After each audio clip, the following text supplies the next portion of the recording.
na milele.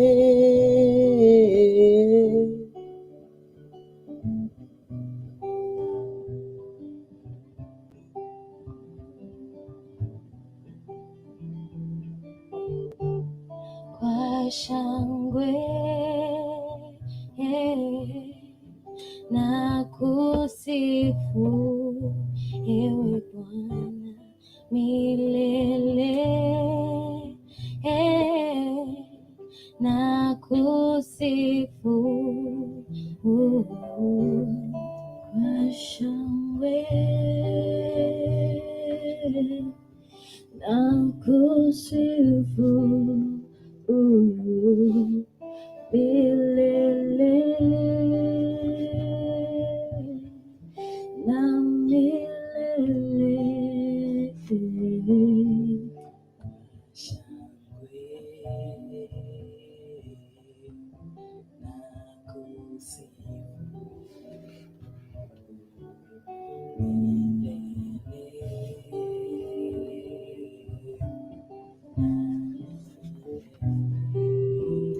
Kwa shangwe, kwa shangwe na kusifu milele na milele. Kwa shangwe, shangwe na kusifu milele na milele.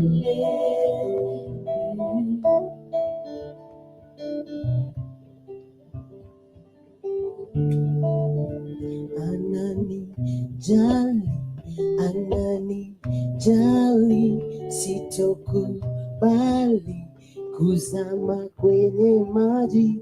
Ananipenda, yeye ni mwema.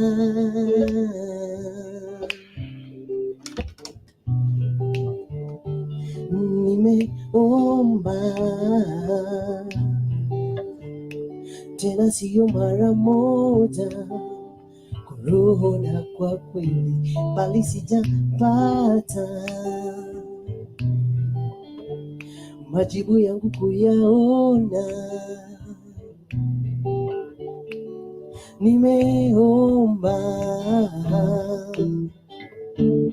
tena sio mara moja, kwa roho na kwa kweli, bali sijapata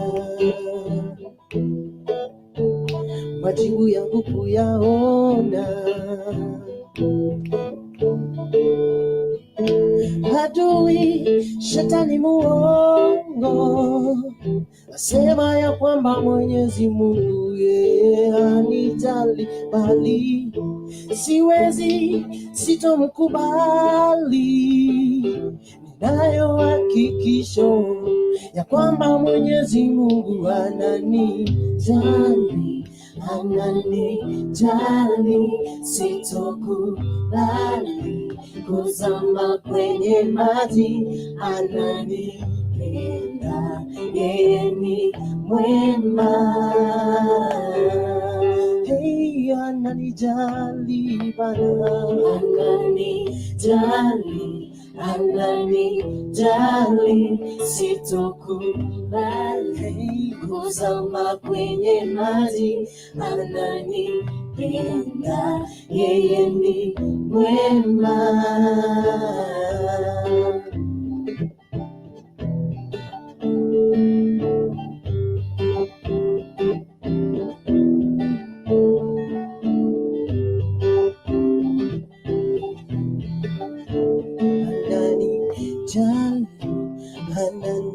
Ananijali, sitokubali kuzama kwenye maji. Ananipenda, yeye ni mwema. Hey, ananijali, ananijali, ananijali, sitokubali bali kuzama kwenye maji. Ananipenda, yeye ni mwema.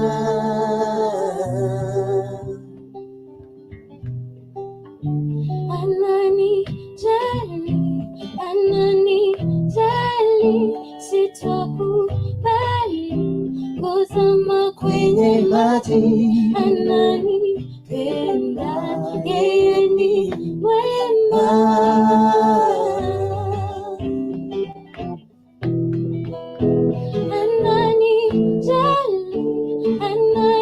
Ananijali, sitokubali kuzama kwenye maji. Ananipenda, yeye ni mwema.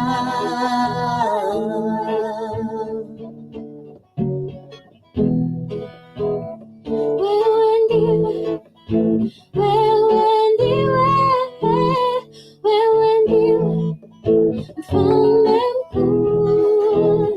Wewe ndiwe, wewe ndiwe, wewe ndiwe mfalme mkuu.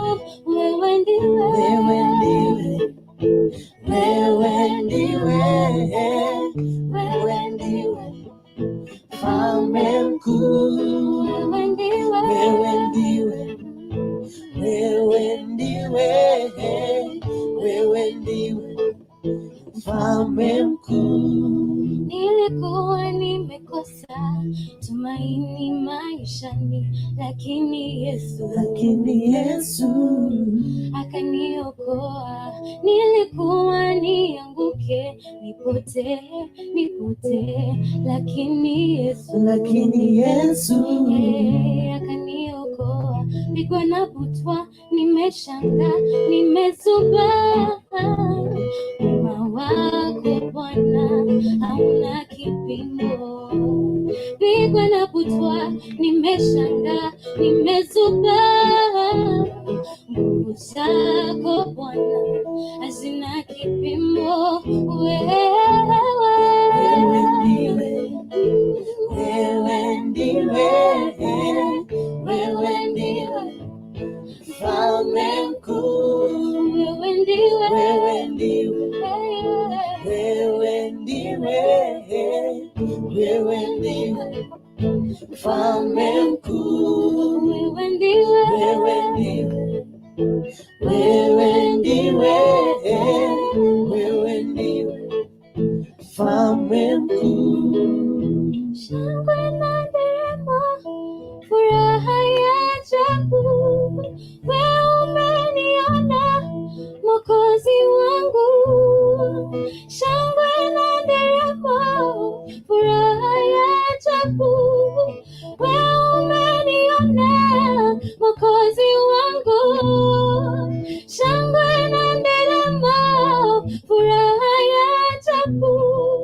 Wewe umeniona Mwokozi wangu. Wewe ndiwe, Wewe ndiwe, yeah. wewe ndiwe, wewe ndiwe mfalme mkuu. Wewe ndiwe, Wewe ndiwe, wewe ndiwe, wewe ndiwe mfalme mkuu.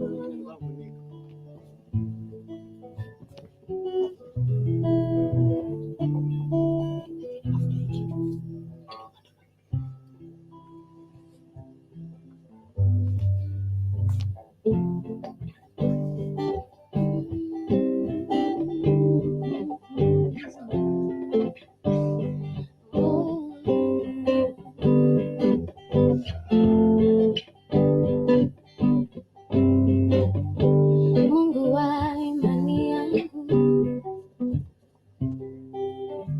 watu wa kunifurahisha na kweli, Mungu wa kicheko changu,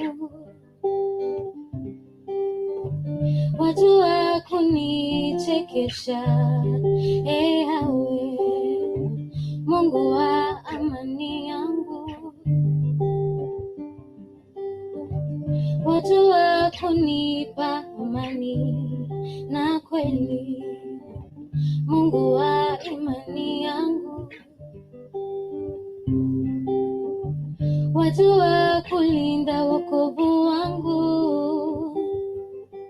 Kwa yale yote umetenda, niruhusu nitoe shukrani, niruhusu nitoe shukrani. Bwana, niruhusu nitoe shukrani, niruhusu nitoe shukrani. Niruhusu niimbe wema wako, niruhusu niimbe wema wako. Niruhusu niimbe wema wako, niruhusu niimbe wema wako. Niruhusu nitoe shukrani, niruhusu nitoe shukrani. Niruhusu niimbe wema wako, niruhusu niimbe wema wako.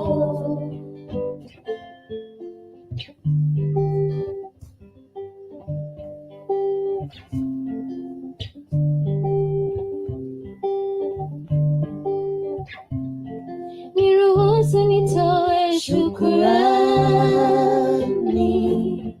niruhusu nitoe shukrani.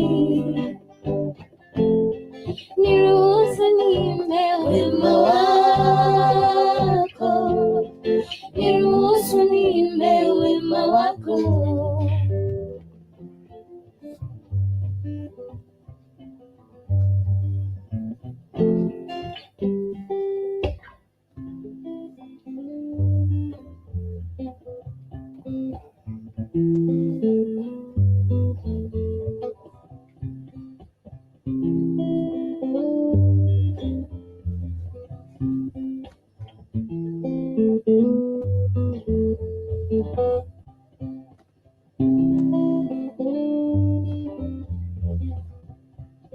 Nilikuwa natafuta kipenzi cha maisha yangu, sasa mie nauliza nianze wapi? Marafiki wangu wote wamenikimbia. Jehova nisi nalia, nihurumie, nipe uwezo wa kusimama imara neno lako. Uwezo wa kusimama imara neno lako. Uwezo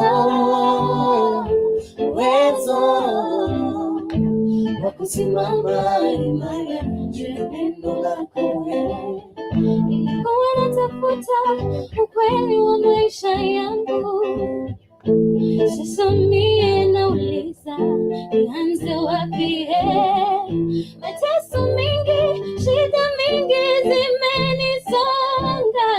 Jehova nisi nalia, nihurumie, nipe uwezo wa kusimama imara neno lako. Uwezo wa kusimama imara neno lako.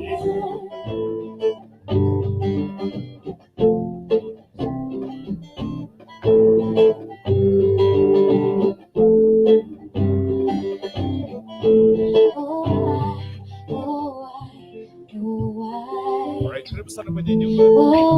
Kama kawaida, uko sawa, uko vipi? Karibu sana.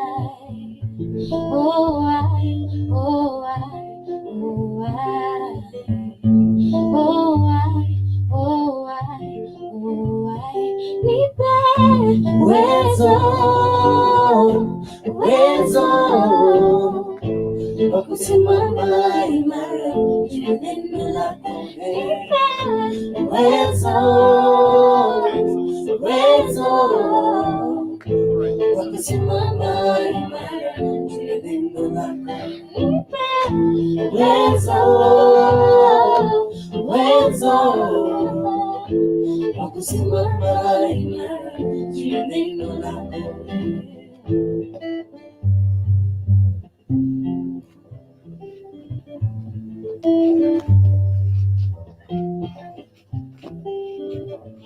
Karibu sana kwenye show. I tell you, right?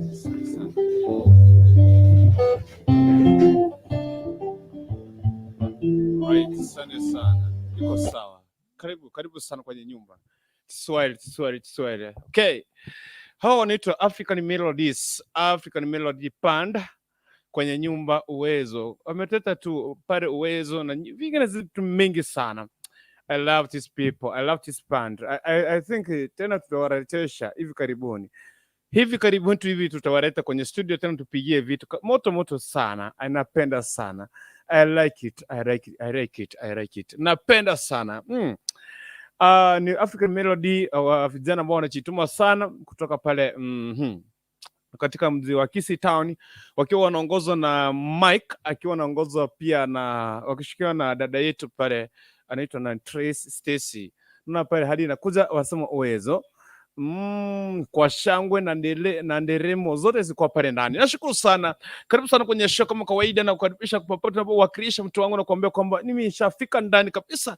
Ninawakilisha record yangu kama kawa mtu wangu, na kuambia tangu tuanze siku ya jana tumeshukuru sana Mwenyezi Mungu. Tunasema Mungu ni asante kwa siku hii ya leo. Hadi na kuambia kwamba leo tuko kwema kabisa katika sehemu hii, katika upande huu. Mimi nashukuru sana, nafasi iko poa sana. Na kuchukua nafasi ni wakaribisha sana kwenye show kama kawaida. Ni wakaribisha nyote unapowakilisha rekodi yako, na kuambia kwamba leo yaweza kufika ndani kwenye show. Tuanze moja one on one bila kuchelewa, bila kuacha mtu yote pale nje. Ila tunakuomba mtu wangu fanya hivi tafadhali, chukua hiyo link. No. Wewe anasema sina sauti jamani. Brian Vichanga. Hebu fungua nini yako hapo. Mimi nasikia niko na sauti hapa. Brian. Okay. Mimi nashukuru sana, nafasi iko poa sana. Okay, alright. Brian, mimi nasikia kwamba sauti ipo. Jamani fanyaje? Hakikisha kwamba ukifungua simu yako umeachilia sauti. Sawa. Kwa hiyo kama uko sehemu ya Facebook, you make sure unmute, okay?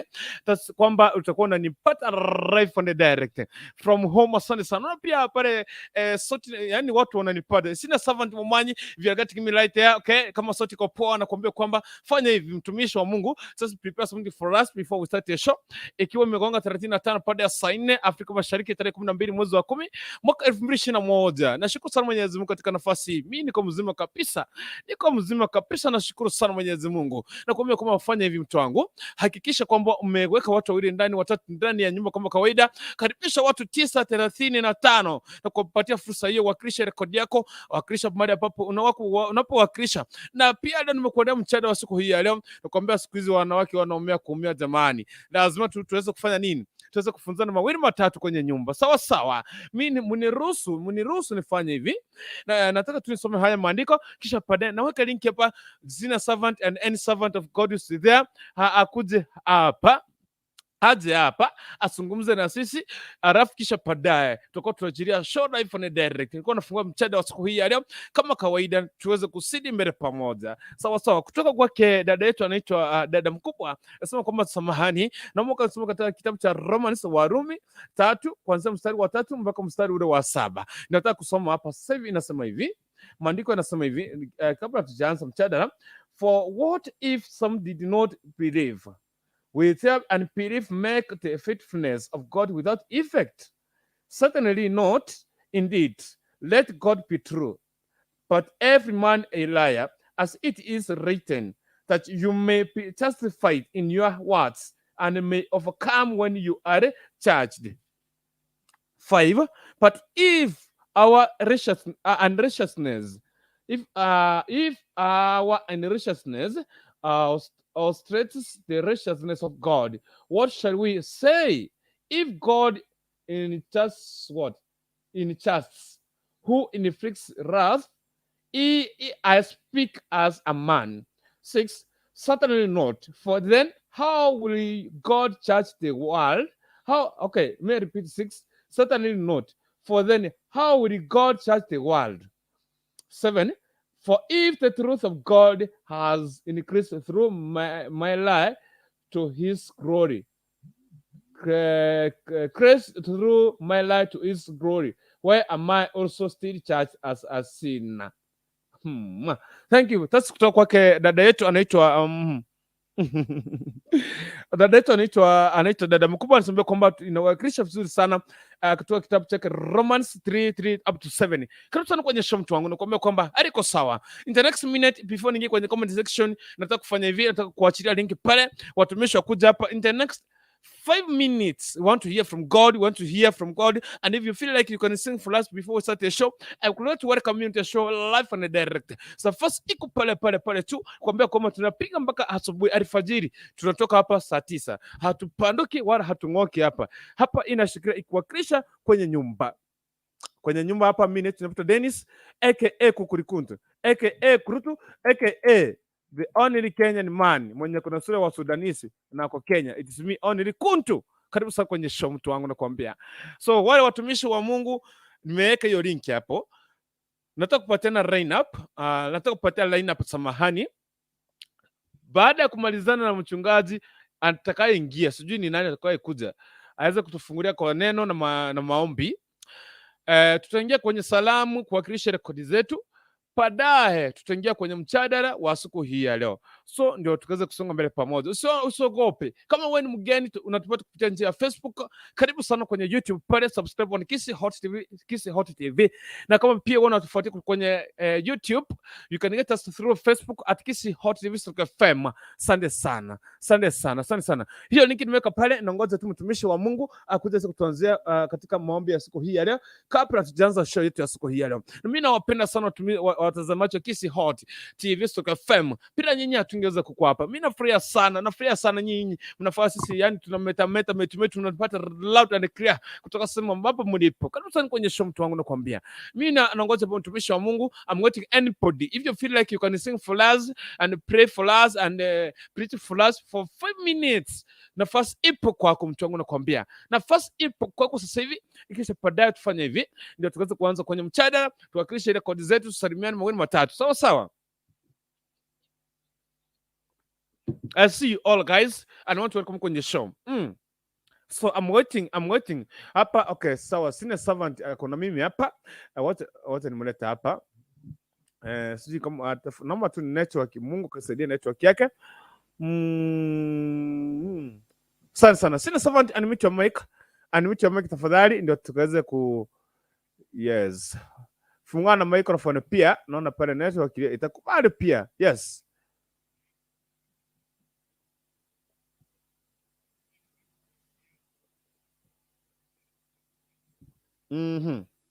Naongoza sina servant afungue microphone, anene jambo, anene neno, and then we will yes, amefungua. Sina servant.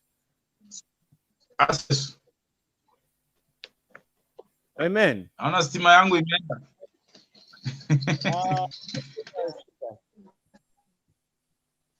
Lakini unanipata vizuri? Nashukuru Mungu kwa ajili ya masaa haya.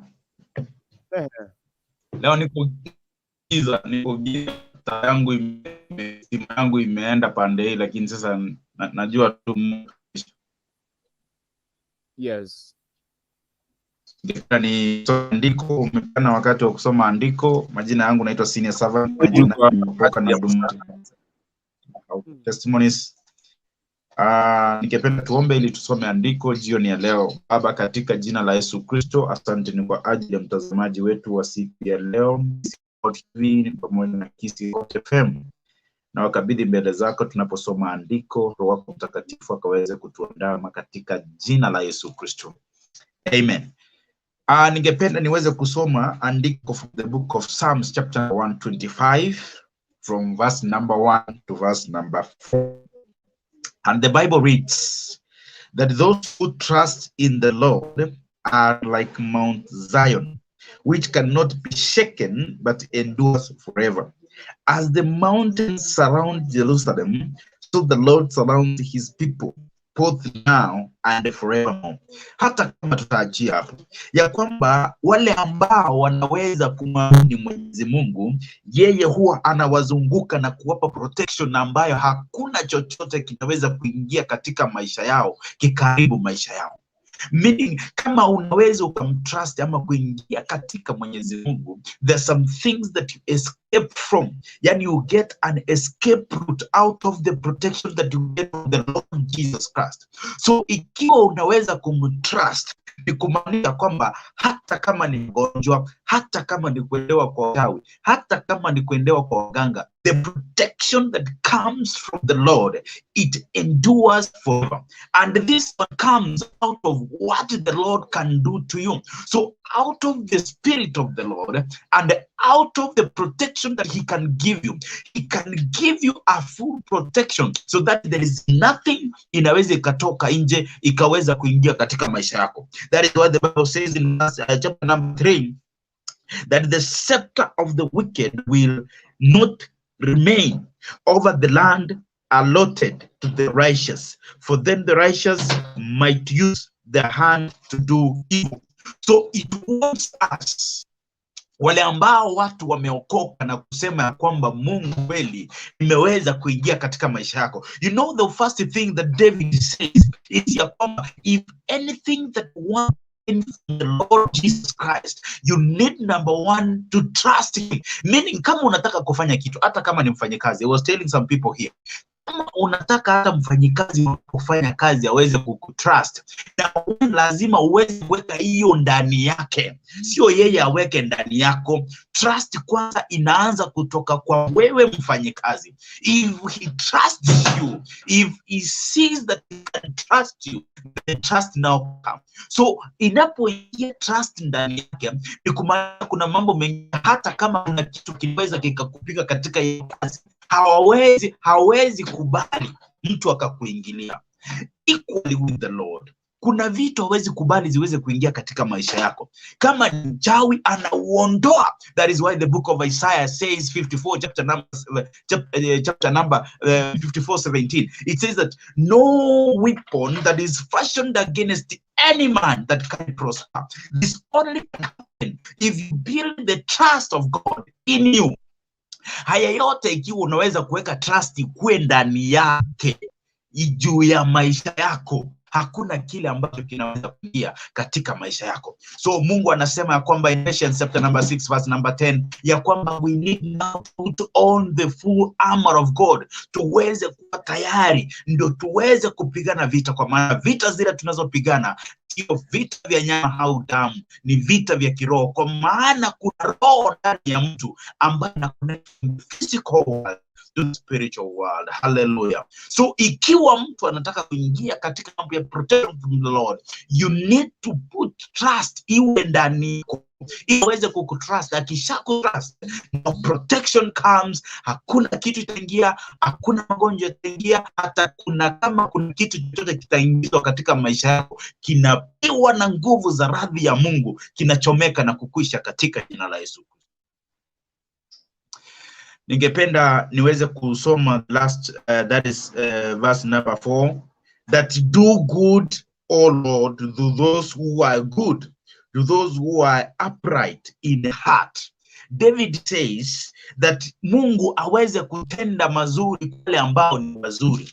So ndio iweze kufikia kiwango ya kwamba inaweza kuongelelewa kwa watu fulani, ni kumaanisha kwamba there is a step, ama kuna kitu ambacho kuna mtu lazima aweze kuongelelea mtu fulani aweze kuinuliwa kwa kiwango kingine. Ndio maana sisi kama Wakristo tunahitaji kuhani, tunahitaji Mungu ambaye anaweza kutuzungumzia. Biblia inasema katika Isaya kwamba Mungu huweka maneno kwa kinywa cha nabii, alafu nabii akaweza kuzungumzia. Kumaanisha ikiwa na kuhani ako mbele yako, anaweza kuzungumza na kuona yale ambayo Mungu anataka kukutendea na akakunenea. Na cover inakuja out of the authority ambayo iko juu yako, na kutokana na madhabahu yale ambayo wewe unayaamini yanakulinda katika maisha yako. Hallelujah. Singependa nipoteze wakati ulinipa dakika 5, sijui kama zimeenda, lakini kama hazijaenda ningependa kusoma the last verse, is number 5. Inasema kwamba but those who turn to crooked ways, the Lord will banish with the evildoers. Peace be upon evil. Daudi anasema ya kwamba ikiwa kuna mtu ambaye ataweza kuondoka katika njia za Mwenyezi Mungu, aweze kuenenda katika njia zake, wale watu ambao wametoka, hata kama ulikuwa Mkristo, kuna zile njia utaingia na watenda dhambi na wewe ukafunyiwa kama watenda dhambi. Musa anaambiwa ya kwamba ambie wana waweze kurudi katika zile njia zilikuwa za mwanzo.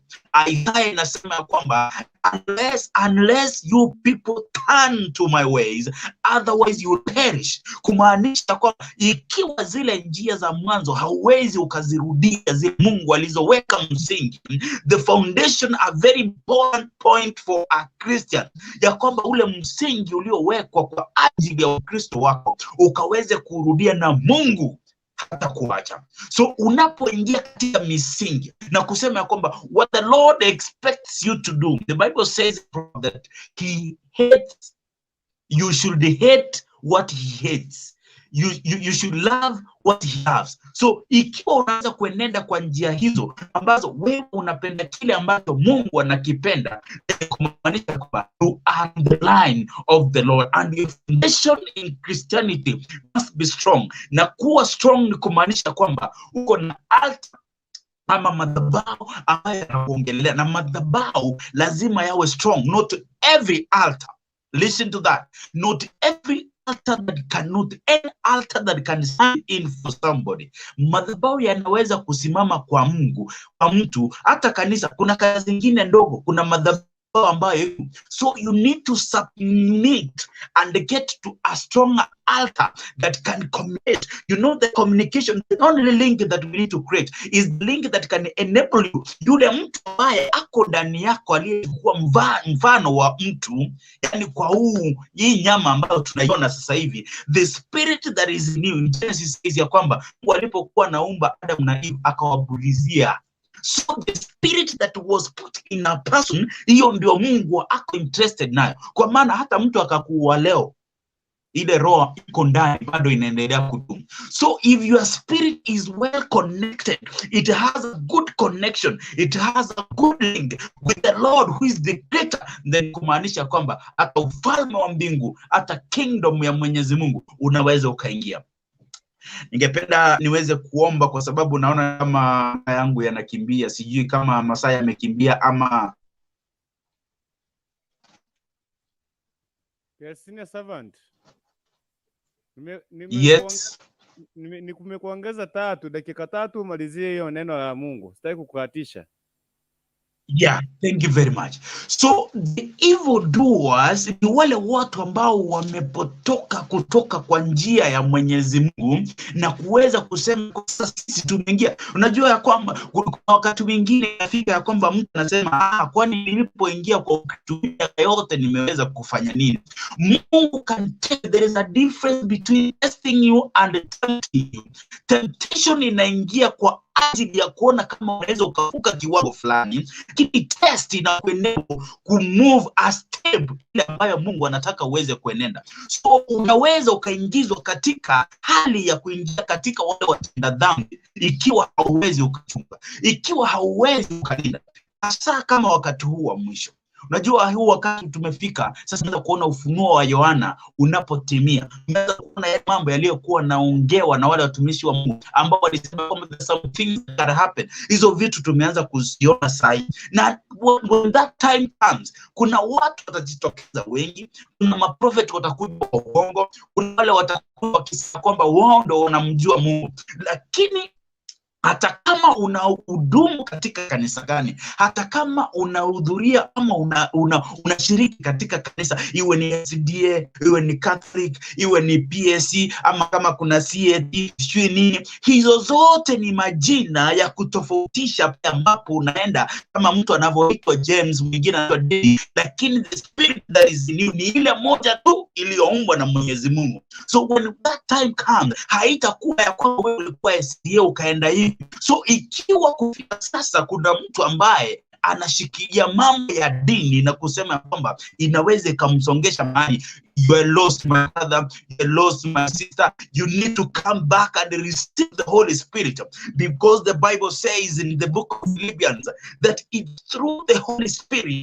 that one is sealed in the day of salvation. So meaning if the Holy Spirit is not active in you, kama haujaweza kuactivate Roho Mtakatifu ndani ya maisha yako, kuna vitu unaweza ukakosa. Ndio uweze kutambulika katika ulimwengu wa kiroho ya kwamba sasa umeingia katika hiyo level ya penetration, katika hiyo level ya heavenly realm. Ni kumaanisha kwamba Roho Mtakatifu lazima aweze kuweka muhuri.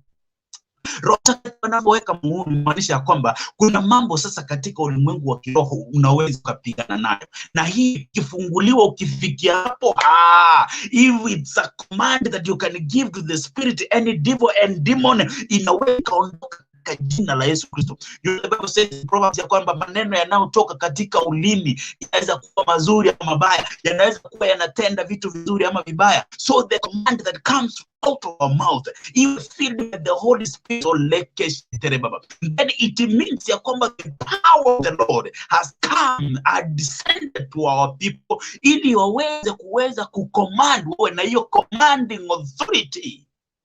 Unapokuwa na commanding authority, hata miracle inafanyika tu, hata healing, nguvu inaingia tu, nguvu inashuka tu. Unaposema ya kwamba mtu aweze kupokea kitu, mtu ana receive tu, ana receive blessing, ana receive nini mali, ana receive nini, but you cannot release what you do not have.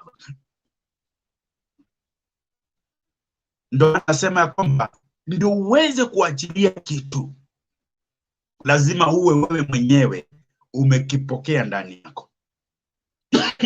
Uwezi ukaombea mtu kama wewe mwenyewe hauombi. Maombi yanaingia unapoomba, kama ni fasting unaomba, alafu baadaye wewe utaombea mtu. Uwezi kuwa unalala ndani ya nyumba yako ati unaombea mtu, utamuombea kutoka wapi? Hayo mapepo yake yatakukimbisha mpaka ushangae.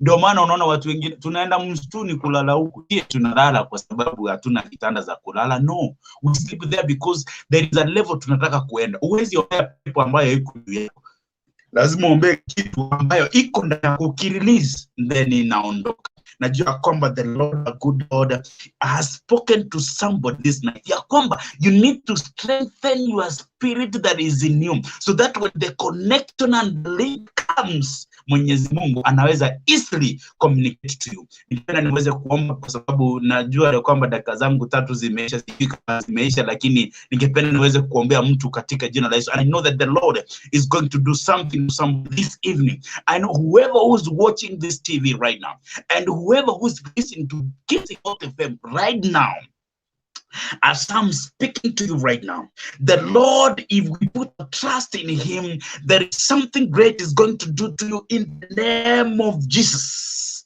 Something great is going to happen to you. Kuna kitu anaenda kufungua kwa ajili ya maisha yako. Kuna kitu umekitafuta. Hayo magonjwa yatokomeka katika jina la Yesu Kristo. We command because we have the authority. In the book of Luke, it says that we've been given power and authority to command anything that we need. Now this night, I want to use that word and say that anything that has been troubling your life, may it be burnt in the name of Jesus. Kila ambacho kimekuwa kikisumbua wewe, kiweze kuchomeka katika jina la Yesu Kristo. Hauwezi kuteseka tena. Hauwezi kuteseka tena. Hauwezi kuteseka tena. Hayo magonjwa yamekuwa yakikusumbua, kupitia kwa nguvu za Mwenyezi Mungu, hiyo pepo inayokusumbua, iwe ni wachawi, iwe ni wakanga, wachomeke from where they are in the name of Jesus. In the name of Jesus. Any ground ambayo wamesimama ili kuangamisha maisha yako, nasema ya kwamba hayo madhabahu tunayaangusha kupitia kwa madhabahu ya Mwenyezi Mungu in the name of Jesus. Kile ambacho kimekuwa kikikusumbua katika maisha yako, unaguza kitu kwa mkono yako hakiwezi kikaingia. Unafanya kazi lakini hauone mafanikio. I speak and this authority has been given to me, and the power that is bestowed upon my head. I speak that from today you will penetrate in the name of Jesus. Nothing can come across your life. Hakuna chochote kinaweza kuzuia maisha yako katika jina la Yesu Kristo. Baba, in the name of Jesus, I bless your people. I bless your people. I bless your people. I bless the viewers. I bless the listeners in the name of Jesus. Amen. Amen. Amen. Amen. Sana Bishop. Thank you very much. Now it's live and direct kwenye show. Nataka kuanza live and direct. Asante sana mtumishi wa Mungu kwa kutuanzisha kwa ajili ya maombi. And before we go to further tuende mbali, I want to appreciate you guys for just doing Kiss Hot TV. And this is the only station that entertains you and give you full entertainment, as I tell you guys. Hapa ndani ndipo hapa tunashikia hapa naitwa Nyamto Dennis. Nimeshikia tu live and direct kwenye show. Okay, I wanted to fanya hivi sasa round 2 tuifanye hivi. Nataka tufanye round 2 hivi sasa. Nataka tuanze hivi. You just recognize your area code and say hi to 5, 2, 3, 4, 5 people, and from there kutoka hapo sasa tuingia kwenye show. Tutafungua show ili tukisoma comments nikimaliza tutafungua show live and direct. So meanwhile unikienda tu kufungua, niingie kwenye comment section na uendelee kujipanga utasema nini. Hapa kuna dada alisema kwamba alipatana na kijana pale sehemu za town katika mji, katika jiji akapropose wakaoana, akamwambia labda kabla hujanioa nipeleke pale nyumbani. Jamaa kumbe alimpeleka kwa rafiki zake, akaongea kwa na marafiki zake, akampeleka kwa marafiki zake, akamuonyesha nyumba za marafiki zake huko kwao, kumwambia sasa hii this is my house, so hapa ndio nyumbani, hapa ndio niko, hapa ndio natoka. It was for just one day. Wakarudi tu, ilikuwa sasa weekend and they went back to town. Sasa wamekuwa wameishi pale town, nyumbani hawaendi hivyo, wanashughulika hapa na pale. So kumbe mwanaume alikuwa amejenga nyumbani, alikuwa alipigi laya, alikuwa anamdanganya. Wakati mwanamke alimwambia usitwende hata nyumbani December hivi, anamwambia no. Huko nyumbani kwetu unajua wachawi ni wengi sana, so don't want us to go home bana. Kai, wacha kwanza tukae hii town. Tukuja kuenda nyumbani baadaye. So wamekaa pale town. Sasa wamepata na Mziba. Kupata na Mziba inabidi waende wapi? Ushago. Sasa kwenda huko leo Ushago, kumbe jamaa hakuwa na nini na nyumba. Mahali pale alikuwa amepelekwa, kwa maana kwanza aliniambia kwamba mwanamke baada wao kwenda pale alimpeleka kwa ile kwa marafiki zake apata washaoa. Kumwambia Pro, unajua siku hizi nilikuja nikaoanga, niko na pipi, sasa sitakupatia space kwangu hapa. Sasa ni alikuwa akachanganyikiwa. Kamwambia usiniambie hapa ni kwako, kama tena unaambiwa hakuna space. Acha nikwambie ukweli. At that moment kama ningekuambia sitajenga, haungenipenda. Sasa wako na watoto 3. Amekuja kuliarisha hakuna nyumba, walikuwa nakaa kwa rafiki alikuwa amepelekwa kule. Amechanganyikwa, anauliza aache huyu jamaa aende akae huku, anzie wapi? Mwanako itakuwa ya muhimu sana mwanamama anasema yeye after alimuuza mwana nikudanganya ndio nikaanza kukuoa, kwa maana ningekuambia sina nyumba naona kama ungenipenda ungekubali nikuoe. Sasa now what is it there? Sina nyumba, we must start from zero. Niyo miaka yote. Wacha nisome comment section na chia link hapa tuanze show live and direct. Anaitwa Honorable Momanja naye live in, karibu sana. 7 last one Prince Kaka Sungura, what is the topic today? The topic today nimesema karibu sana kwenye show. Zabro ni Oseko Moturi, chanukeni na mchenge kwenyu. Wameanza kukemea bana. Na dada mkubwa anasema kwamba kukuntu lakini somea Warumi 3:3 mpaka 7 tubarikiwe pamoja. Nilikuwa nimesoma hiyo. Mr. Jenkins right anasema kwamba locked in. Senior servant Janai Momanyi Ministries anasema kwamba in. Sana pia niko ndani. Rodini Chambua anasema kwamba hello I'm tuned in. Karibu sana mtu wangu, nakwambia karibu kwenye show. Watu waendelea kusalimiana, watu waendelea kusalimiana ndio tuingie kwenye show. Anaitwa dada mkubwa, Mungu ni mwema, ametulinda bila malipo. Kama ingekuwa tulilipia wengi watu hatutakuwa, lakini kwa neema yake tunamka na kuona siku nyingine. Ainuliwe huyu simba wa wote na vyote. Amen and amen. Glory to God. Asante sana. Blessed mama sema kwamba hey, karibu sana. Blessed mom, I'm new here. Karibu sana. Blessed mom watching live from Hilton Hotel Nairobi. Na hiyo karibu sana, nashukuru sana. Blessed mom, welcome all to my YouTube channel. Irene Kerubo, msubscribe itakuwa sawa, and share to be well and good. Dada mkubwa anasema kwamba maana ya saba last pon J Kings Senior Mumanyi, naona 7 last pon J Kings right Senior Mumanyi. Niulize hawa wako wapi? Kwa Mbozi Vinipapu Dennis Rispa Akama Joy wengi. Salamu kutoka dada mkubwa, karibu Hot TV inapamba kupamba. Asante sana. Anaitwa Brian Bichanga, hakuna sauti, I think sauti ipo. Hona lipo Janai Momanyi from home, karibu sana. Nasema kwamba iko poa, sauti iko poa, nashukuru sana.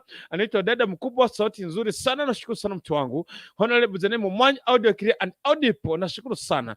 Brian Bichanga retail from Kiabugesi Magenche Ward, na msalimu women rep Kisi County. Unamsalimia sana sana. Thank you very much my brother. Thank you very much. Dada mkubwa, all Nyamira County, Kisi County. My baby con Scovon, my sisters Evelyn, Rosaline, Halini, Lilian, my parents Umbati, and my mom Kemunto. Bubasi mumachoge kanyimbo ikobo gembo, ingia ndani kama kawaida ndani ya Hot TV. Asante sana.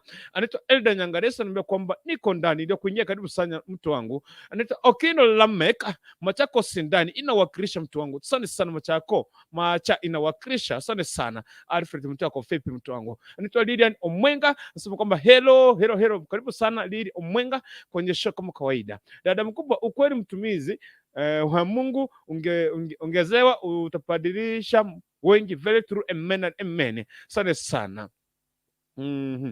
Ruth Isabella anasema kwamba tuned in, karibu sana mtu wangu, karibu sana. Anaitwa dada mkubwa, kweli njia ni moja, Mungu akirudi ataangalia matendo si dini. Taji itafanya nini? Itatolewa kwa yale ulikuwa unayatenda, mazuri au mabaya. Yangu yatanifuata mimi, not my baby, not parents, not friends, brothers and sisters. Karibu sana. Thank you very much.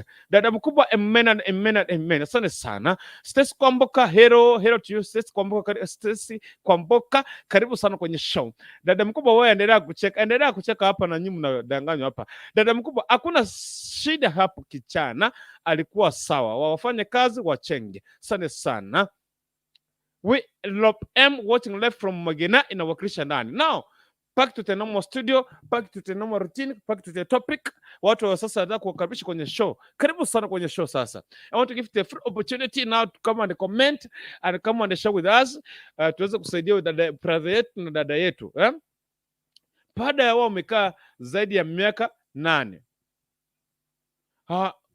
Sasa kitu inashtua, hao wanakaa Nairobi. Kwenda ushago, hawaendangi. Kama ni mwanaume anaenda ushago, anamwambia wacha niende ushago nitarudi. Kama ni mzibu anapatikana pale ushago, mango zake, makazi na ndo whatever, mwanaume ndiye anaamka safari, anapanga anaenda kule ushago, anamaliza mazishi, anarudi. Sasa hiki alikuwa anafanya hivi kusudi ili kuzuia mwanamke asifahamu au mwanamke asijue kwamba hajajenga. Lakini mara ya kwanza kabla hajamuoa alikuwa amemwambia, unajua kuna mwanamke unamwambia kwamba I want to marry you, anakuambia umejenga, nipeleke kwanza kwenyu ndio nione kama umejenga. Huyu akaamka na yeye tu hivyo kumwambia nitakupeleka next week. Kumbe jamaa amepiga dili nyumbani, kaambia marafiki zake Kuna mwanamke anataka kuona kwetu, unajua sijajenga, wacha tu mleta aone kwenyu. So tupange kila kitu, turudi tena Nairobi, tuendelee na maisha, tutakuja kujenga baadaye.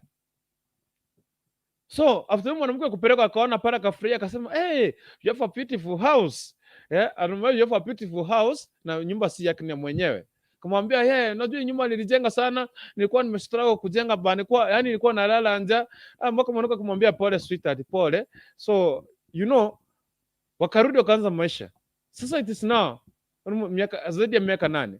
They are now back kubada Mziba. Wanastahili kuingia nyumba yao.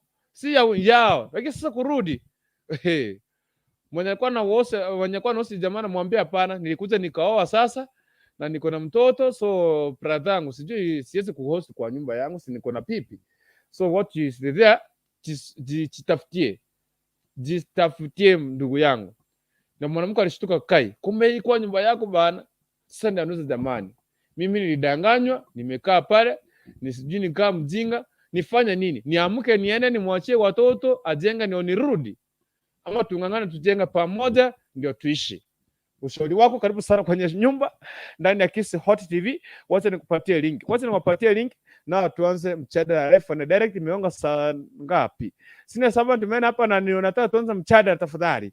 Imeonga saa 5 dakika 8 Afrika Mashariki. Tarehe 12. Huu mwezi pia unaenda mbio. Wewe mwanamke, kama ni wewe umefanyiwa, dada mkubwa, kama ni wewe, Stacy, kama ni wewe, utaishi kwa hiyo nyumba? Okay, if you are following us for the first time on Facebook, Kisi Hot TV FM, fanya hivi, like our page and just for us. Kama unatufuatilia pia, kimbia pale YouTube, andika Kisi Hot TV and get us live and subscribe on YouTube channel. And if you are from YouTube, rush to Facebook and like our page. Okay, sina servant, nimeandaka kwanza na wewe na watu if you are in the show, tafadhali naomba like and share, comment and enter in it tuweze kujadili mjadala. Sina servant. Yes my brother. Sasa tutataka kuanza mjadala. Sijui umesikia story mwanamke vile analalamika hapa. Sana mtu anadanganywa ati long last tunapata nyumba ni ya wenyewe. Okay, wacha nikupatie tuanze mjadala. Karibu sana. Najua maisha ya siku hizi ni tofauti sana na ile ya kitambo. Na najua unasema ndio uweze kupata wanaita fuko mko, lazima utumie nini, lazima utumie njia fulani ndio uweze kupata. Ladies are very tricky. So lazima uweze hakuna mwanamke ambaye ameolewa kama hajadanganywa. Hiyo ni ukweli wa mambo. Tunapokuwa genuine, lazima tuambiane ukweli. So huyo jamaa alikuwa anajitetea, njia ya kujitetea. So kile angefanya ni before waingie kwa hiyo deep nini, angemwambia tu msichana ukweli, kwa sababu kama alikuwa mpenda angempenda tu. Na huyo msichana sasa kama ashaingia hapo, sioni haja ya kuondoka, kwa sababu hiyo ndo ndoa yake sasa. Kwa sababu kama amefikisha watoto 3 na yeye alikuwa amezoea, ni kumaanisha sasa kama anataka kutoka sasa hii, basi hakuwa ameenda yule jamaa, labda kule alikoenda ndiye alikuwa amependa. So ametaka kurudi kule amepata hakuna. So waja waanze maisha yao, waanze kujiendelesha, waanze from zero. Maisha inaanza from scratch. Watu wanajitengenezea mambo yao, ndio wao waanze yao, kwa sababu already wako na watoto wale.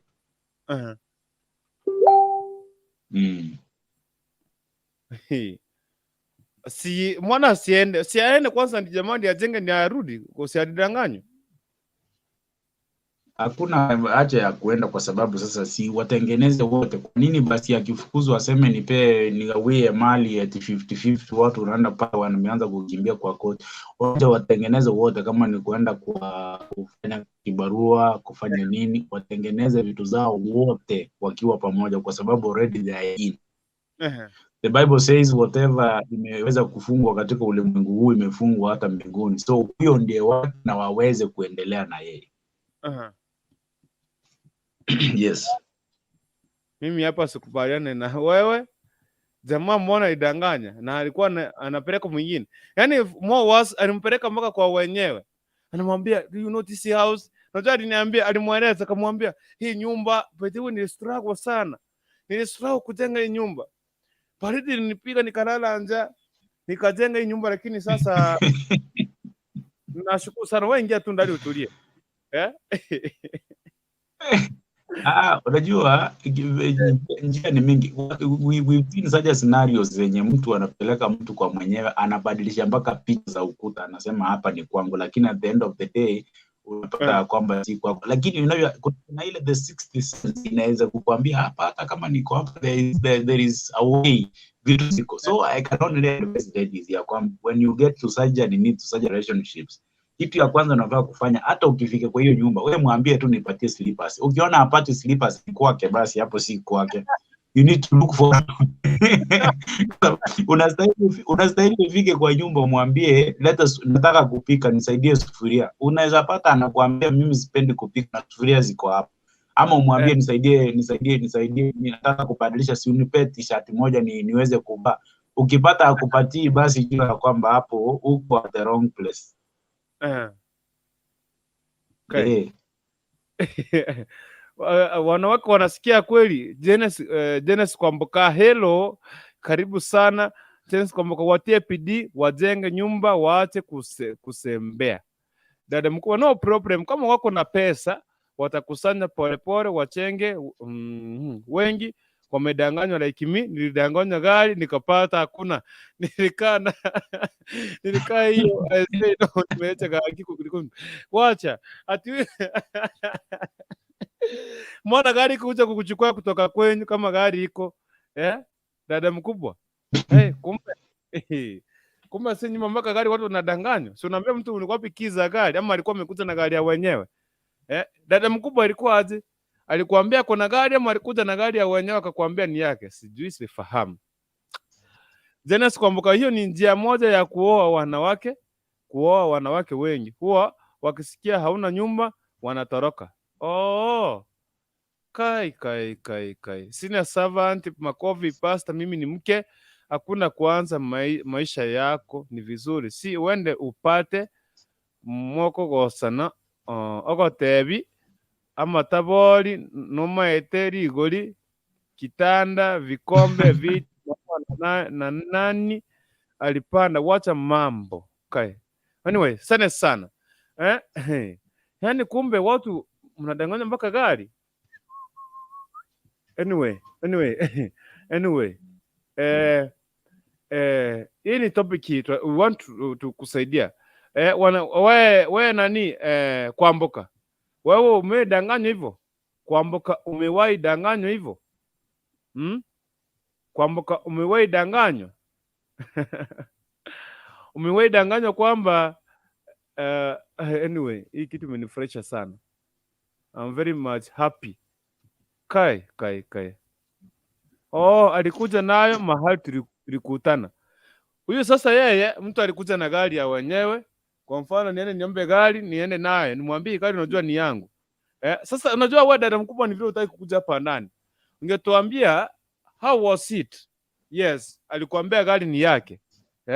Kesho yake alikuwa nayo ama ililala wapi baada ya kukupeleka? Hiyo gari alikaa nayo siku ngapi? Alikaa nayo siku ngapi? Kuna baadhi ya watu ambao kuna mwingine chuzi, kuna mwingine kesi nyingine nimesikia chuzi. Mtu alikuwa anadanganya mwanamke alikuwa amepanga harusi. Kamwambia mimi nafanya kazi kwa bank. Kumbe jamaa hakuna kazi anafanya. Kuna ile yani pale ushago alienda akauza shamba. Hasa alikuwa na pesa kidogo. Akakuja akaishi town. Na ile pesa kama anaishi town alikuwa anapika suti vizuri, kiatu rangi vizuri sana. Anaamka asubuhi, anaenda tu hivi, anaenda kutembea. Sasa kafikia msichana mmoja kumdanganya anafanya kwa bank. Jamaa yeye akadanganya msichana. Msichana akasema, unafanya kwa bank? That's good. You look beautiful. You look handsome. Jamaa amevalia vizuri. All of a sudden mmekuwa ni relationship. Jamaa anatoka hivi anamwambia nitapitia kutoka from bank, nitapitia tu hapa nikusalimie niende. Amepiga suti ndani ya suti. Kumbe jamaa anatoka anaenda tu anakaa kwa stage, anakaa mahoteli, anapiga siasa kwa watu huko, anatembea tembea, jioni anarudi. Wamepanga harusi. Na msichana anasema my husband ni mtu wa punk. Akaenda kalipa vizuri. Unajua alikuwa ameuza samba. Alikuwa ameuza shamba samahani. Kamleta wafanya harusi. Siku ya harusi ndio sasa ile siku ya harusi wakupale nasa harusi watu wameendea chakula vimepikwa, vyakula vimepikwa, watu wana match tu hivi, yeah? Harusi like this one. So mkume mmoja alienda kaambia yule msichana, you are marrying this man. Huyu jamaa si mtu hapa, huyu wafanye kwa bank. Huyu anasurua tu town. Msichana akatoka kwa harusi hivi akatoroka na akaenda kabisa.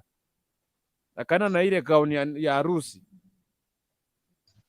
So man, hizi ni njia za kudanganya. Sijui za kudanganya ama njia za kuoa. Msikia mwingine danganywa ati niko na gari. Wacha nipatene link hapa. Tena sikwambuka mimi sikudanganywa, ila tulidanganyana tukiwa college. Tena sikwambuka mlidanganyana aje sasa? How was it? Mlidanganyana aje? Mlidanganyana aje? Na servant. Nerebuya it is good mtu aweze kudanganya, adanganya msichana wa wenyewe ama ambiwe ukweli.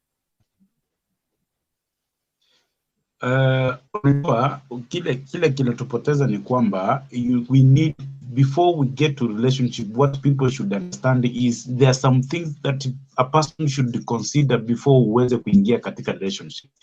Hii mambo ya kufika wasichana ama wanawake wanaanza kusema ya kwamba wamedanganywa, hawajadanganywa, wao ndio wamekubali kuingia hapo wamedanganywa. Inafikanga to a situation whereby a man wants to look for a language ili aweze kufikia huyu. So kama uwezi kwa mtu ambaye ako na akili zake za kufunguka, unaweza ukafikia na kusema ya kwamba umedanganywa. Because wewe before uweze kuingia huko ndani, ulifanya uchunguzi. Unajua kitambo tulikuwa tunatuma watu wanaenda wanaangalia, alafu wanakuja kuelezea mtu kama huyu bibi ametoshewa wa kuweza kuolewa. So what kind of investigation uliweza kufanya before you go to this person? Unaweza kuelewa namna gani? Ndio maana ya courtship. Ili before uweze kuingia katika hiyo ndoa, wewe ulishughulikia aje kuweza kuelewa ya kwamba huyu mtu ni wa aina gani? Na hata unajua kuna watu wengine wanasema ya kwamba huyu alikuwa amenidanganya tieni askari, lakini ukiangalia kwa nyumba yako yenye mnaishi au unaona hata uniform siku moja kwa miaka 2 umekaa na mtu anakuambia ni daktari, lakini hujaiona hata bunduki. So wewe ndiye mjinga kwa sababu umekubali kudanganywa, kwa sababu haujaweza kutaka kufanya uchunguzi. Kama mtu anakuambia anafanya kwa bank, siku hizi everything is digital. Kwa nini usiulize huyu mtu, kwani hapo kwa bank yenye unafanya, wacha kesho nikutembelee ama wacha nikusindikize siku moja akufikishe kule, ashinde kuingia ndani ndio ujue kwamba huyu mtu hajaweza kufanya kwa bank. So wewe kama ni mwanamke na hujaweza kufanya uchunguzi wako, uweze kuthibitisha ya kwamba ukweli huyu mtu anafanya katika hii kampuni ananiambia. Watu wengine wanadanganya hivyo. Is a way. Unajua hata wanawake ni ile wanakubali kwa sababu tayari anaona isipokubali tu, yani kuna vitu zingine nitazuia. So anaona kwa kukatisha haya mambo, waje tu ni aje. Ikiwa uwezi kutake your time ukaweza kuchunguza ukasema ya kwamba let me now take my time and see what really this man does, hakuna udanganyifu itaweza kuingia ndani. So wanawake ndio wanakubali kudanganywa kwa ajili ya ignorance, hawataki kuchunguza na kujua. Watu wengi wamedanganywa, lakini at the end of the day hata kama umedanganywa, unajua sisi wanaume tuko tofauti na wanawake. Sisi wanaume huwa tunaongeanga ukweli kwa haraka. Unajua mwanaume for 3 days unaweza ukamsoma, lakini mwanamke anaweza chukua 40 years na hujamuelewa. Ndio maana unasikianga watu wanasema ya kwamba bibi yangu simuelewi. Si eti umuelewi, you've not taken your time. It's only that because you don't have time with that person. Equally with the women. Kama unataka unasema ya kwamba udanganya na mwanamke na mwanaume ni mtu wa kurobokwa. Kurobokwa kumaanisha kwamba anaweza kukuambia ukweli kwa sababu hana maneno mengi kama mwanamke. Mwanamke aongee zaidi ya kuambia, ukijibu neno moja akikwambia 100, sasa ndio anaona conversation. So why don't you investigate? Kwani unasema ya kwamba hauwezi jua kuna marafiki wake, Mtu anakuambia anafanya kwa bank lakini anatembea na watu wanaendesha pikipiki. Kwani akili yako ni nzuri? Lazima wewe mwenyewe uweze kuchukua hiyo jukumu ya kusema ya kwamba let me now even find the friends wale ambao anatembea nao. Mtu anakuambia ya kwamba mimi nafanya kwa kampuni fulani kubwa lakini anapigiwa simu kuomba madeni. So wewe uwezi kujiuliza out of this, ni kwa nini tuko simple room na huyu mtu ananiambia anafanya kazi kubwa? Ni ignorance ya wanawake inafaa inaasilia inaenda kufanya wanawake wanaingia katika trap kama hizo. Kuna mtu anaitwa Victor anasema mimi nilidanganya mke wangu kuwa Teleti Nyachae was my uncle, nikamumaliza mara hiyo na kumtia mimba. She's my wife up to now. Uongo sometimes is good. Kai, kumbe this is the way. Musipene siri pasi hapa wajue. You are ready Nyachae was your uncle. Na mwanamke akasikia Nyachae your uncle. Wa mapenzi kapanda like that. Wacha tusikie kwake Mr. Right. Mr. Right, fungua mic. Fungua mic. Dada mkubwa. Sawa, karibu sana na Mr. Right. Jambo. Mambo kukurukuntu. Sana. Namba yako ifanye bana. Namba yako ifanye kazi kwani? Namba yangu Nitafute ya. Maana mimi niko. It works. Sinakwambia mimi nakwambia. Senior servant habari yako? Nzuri sana bwana, Yesu asifiwe baba. Mzima. Amen. Yaani mwanamke yupi anaishi na bwanake hiyo miaka yote town na alafu Mziba ikipatikana anaenda kuona kama kumejenga? Kwani hakwenda kusalimia mother-in-law? Sasa unajua good question. Alipelekwanga once. Ile ya one ile ya kwanza walikuwa naishi Nairobi akapelekwa. Wakaona. Ilikuwa weekend. Yaani wakafika tu sasa hawakukaa hata. Alionyeshwa hapa ndio kwangu. Kesho yake huyu ni mamangu, wameondoka wameenda. Sasa mimi niwezekea mwanamke makosa.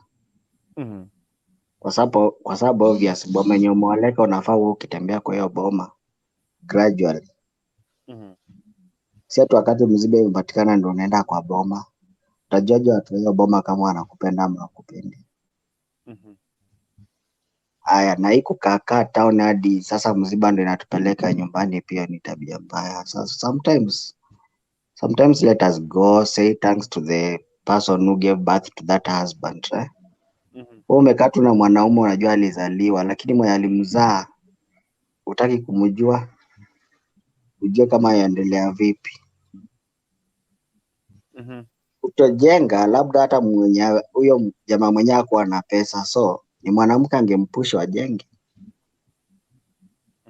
Lakini kama ajenda nyumbani angalie maendeleo yenye kwa nyumbani, atajuaje huyu mwanaume ako na ulemavu mali gani? Unajua lazima afuatilie ajue mume wangu ako na ulemavu mali fulani, acha tusaidiane hivi na hivi ya.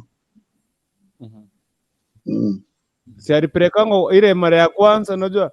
Yaani yeye unaona walipatana town. For example, town wakapatana akamwambia nataka kukuoa, akamwambia kama nataka kunioa lazima unipeleke kwenye nione kama umejenga. Huyo akapika dili akampeleka. Akaona nyumba, akamwambia yani ni struggle nikalala njaa. Baridi kanipiga lakini atirangu la sindijenga. Kurukutu, lakini kuna uongo wenye watu wanatudanganya ati alipelekwa nyumbani akaona warembo. Wakati unapelekwa nyumbani nani ukutembesha? Ni mashemeji ama ni bwanako? Sio ni bwanake.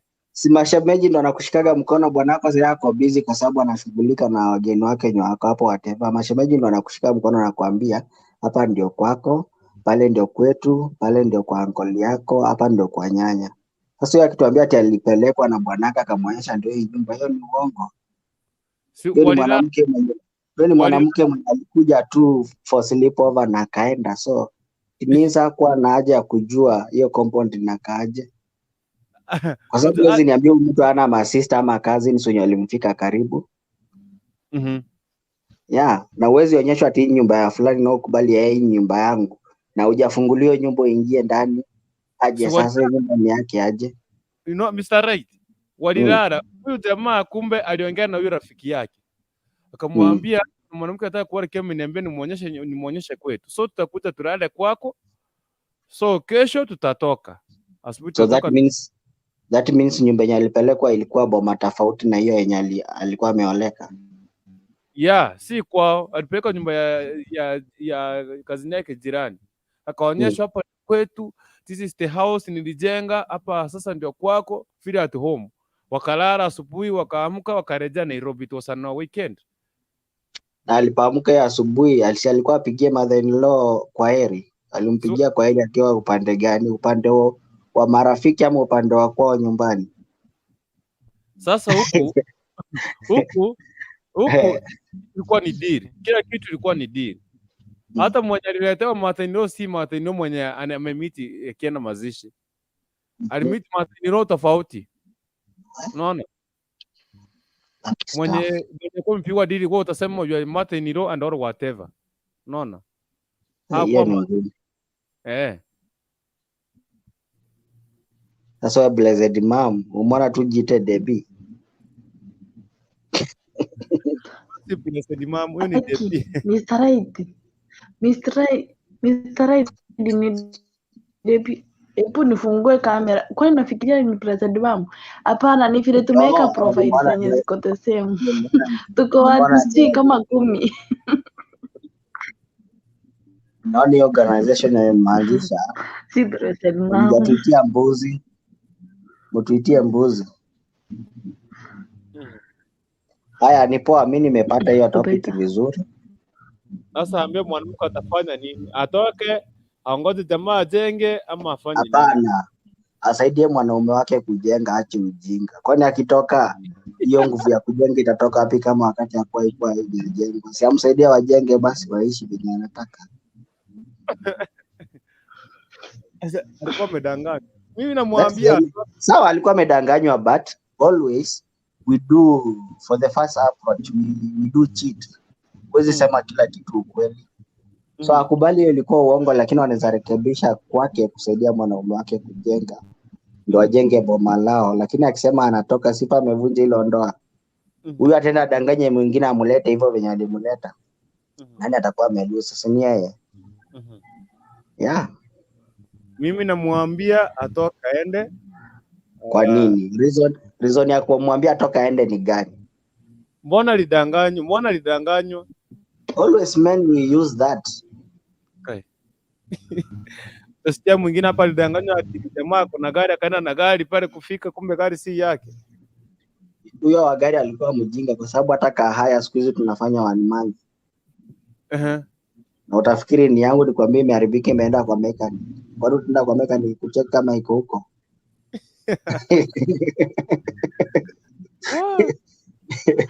This life is hard. Shikilia hivyo tusikie mwanamke anasema aje. Depi. Yes. Ari fipi. Poa sana. Usalimie watu ndio ingie kwenye show.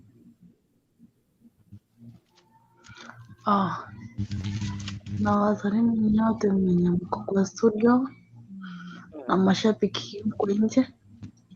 Na wakaribisha ndani. Yeah.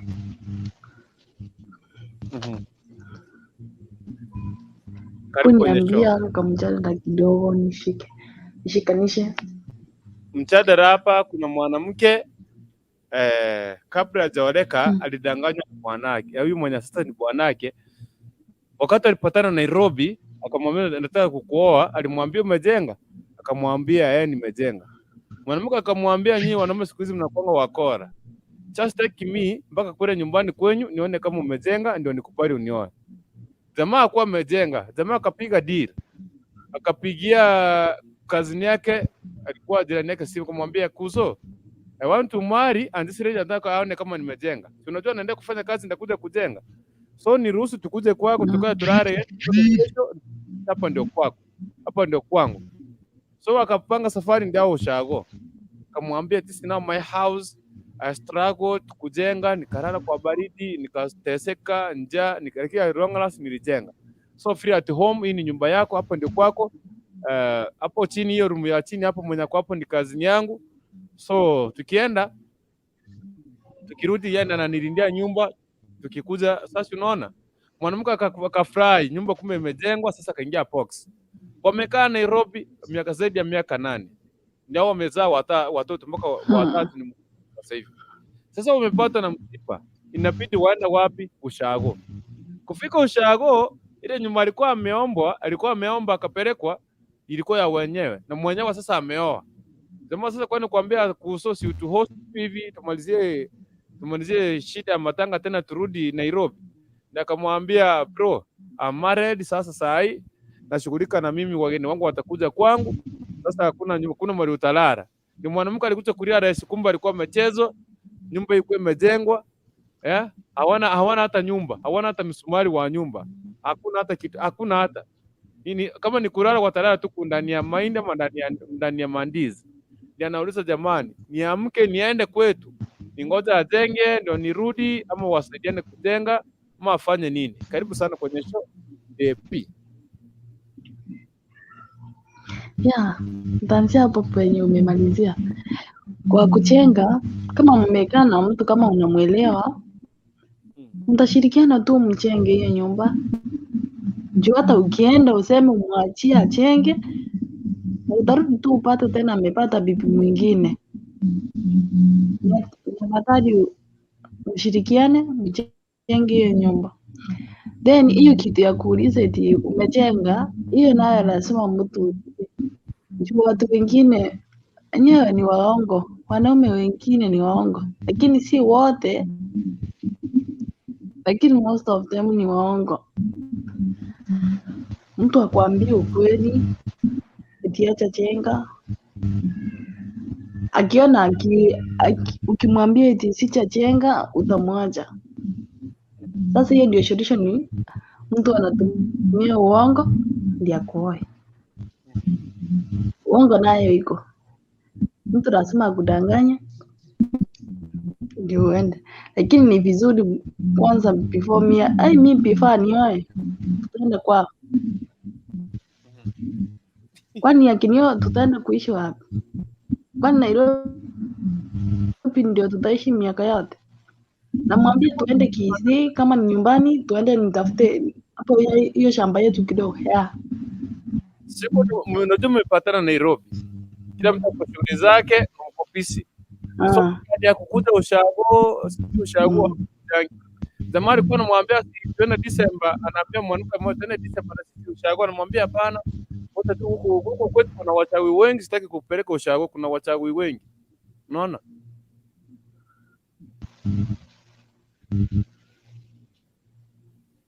DP. Yes. Mi hapana. Tutaenda kwanza. Atawacha hao wachawi, tutaomba tu Mungu, kwani wenye wanaishi huko hawaishingi huko. Kwani sisi ndiye tuende kuuliwa na hao wachawi. Tuende. Kwanza nijue kwanza penye unaenda. Mtu anaweza kudanganya upate wanatoka mara mbili. Afadhali niende mapema before uingie kwa hiyo ndoa. Kwa shida.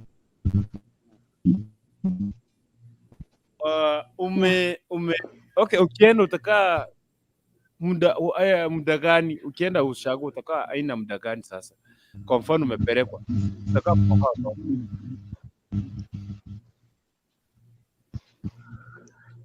kama hakuna nyumba tutarudi tuende tufanye kiparua, ile pesa yenye tunapata kidogo tununue vitu kidogo, mmoja anunue hii mwingine anunue hizi, ndio mjenge nyumba. Ama muweke pamoja mununue at once. Si eti uende kwenu. Sasa ukienda kwenu sioni haja ya kuenda kwao. Kuna wanawake wanasema kwamba kazi ya mwanaume ni kufanya nini? Ni kujenge, afanye kila kitu. Ndio wewe ukuje kukaa tulie. Sio si. Sasa mimi hata ndio naambia mwanamke yeye apanga safari one on one hadi kwao. Atulie ama arudi Nairobi, jamaa ajenge. Maana singemwambia kweli mara ya kwanza.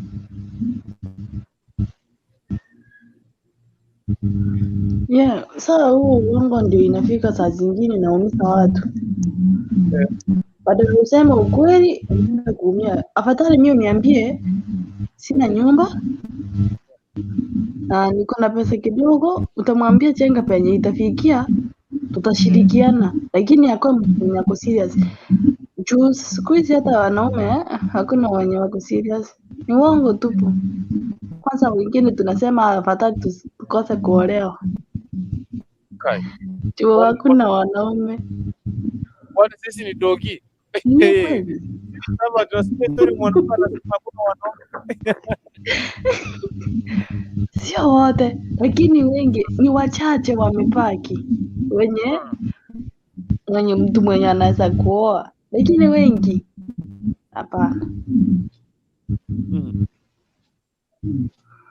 Okay. Tunasema wacha washirikiane. Kwanza yake nini kipata kama comment yake tatambua. Sina savant. Unasema aje? Vizuri wanaongea, lakini ningependa nisome 28 Proverbs chapter number 11. A rich man may be wise in his own eyes, but a poor man who has discernment sees through him. Unajua mtu unapokuwa maskini ama kama kitu fulani, huo unaona mbele. Hiyo ndo kitu watu waelewe. Wakati hauna vitu ama hauna kitu, huo unaona mbele. Kwa mfano sasa hii kurukuntu nikakupa 1,000, uwezi ukaona kitu, unaona ni kuingia kwa hoteli ukule, utoke hapo ushibe. Lakini ukibakia na shilingi 10, utaona kile ambacho mtu wa 1,000 hawezi akakiona. Ndio maana unafikiria unasema ni kama mshahara. By the way, hizi vitu zinaendanga ni udanganyifu wa kijana na msichana, zinaendanga ni kama mshahara. Mshahara unajua ukipokea leo utakula umalize, lakini kesho unasema by the way next month nikipata mshahara, kitu ya kwanza nifanye hii, kitu ya pili nifanye hii. Unapanga list, lakini next month ikifika mshahara ikiingia hivi, hizo vitu zote zinatoka kwa akili.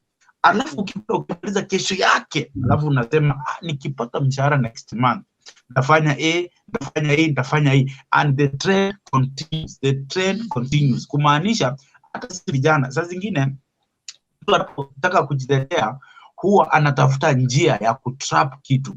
Mtu mjinga nimekuambia namba 1 hapa ni mwenye atafanya uchunguzi. So lazima uweze kuhakikisha kuona hapa unapoenda. Na kijana unajua anaona mbele. Anaweza kudanganya lazima uweze kuhakikisha akuhold kwa wakati fulani so that utakuwa umeingia. Lakini wewe kitu ya kwanza unafaa kuangalia ni kwamba huyu jamani naye kuwa naye ananifaa from the first sight. Unajua kuna mtu, unajua sisi wanaume tunaweza tukaangalia mtu hivi na ukampenda, lakini mwanamke there's some things anafaa kuangalia. Tunaweza kucompatible katika hii relationship tunapoingia katika ndani. So ukiona kwamba in the first place kuna kitu ambacho hujaingilia, usiingilie. Ndio maana unapata watu wengine wako kwa relationship iko kama pikipiki. Mtu anatingishwa anaanguka, anarudi tena, anashikilia, inakuwa ni shaky relationship. Kwa nini usiweze kuchunguza useme Mungu nisaidie niongoze yule ambaye ni wangu? So kama huu angeweza, angeenda kuchunguza aseme ya kwamba nimelala siku moja, ajibe. Unajua wake you need to have that.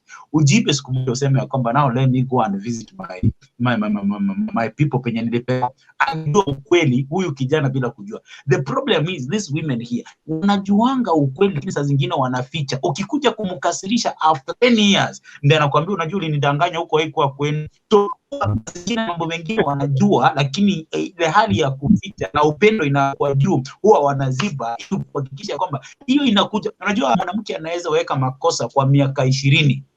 Sasa zile atalipuka na vitu zote kwa faili yote analeta na kuwekea. Anaanza kuja case A, case B, hizo files azipotei kutoka kwa akili. So ikiwa anaweza kutumia akili aseme kwa mwenye ako serious. Unajua huyu msichana number 1 kitu naweza angalia ni kwamba hakuwa serious. Number 1 kitu aliangalia ni kama ya kwamba aliona kama ameingia katika mahali, lakini hali ambayo haiko.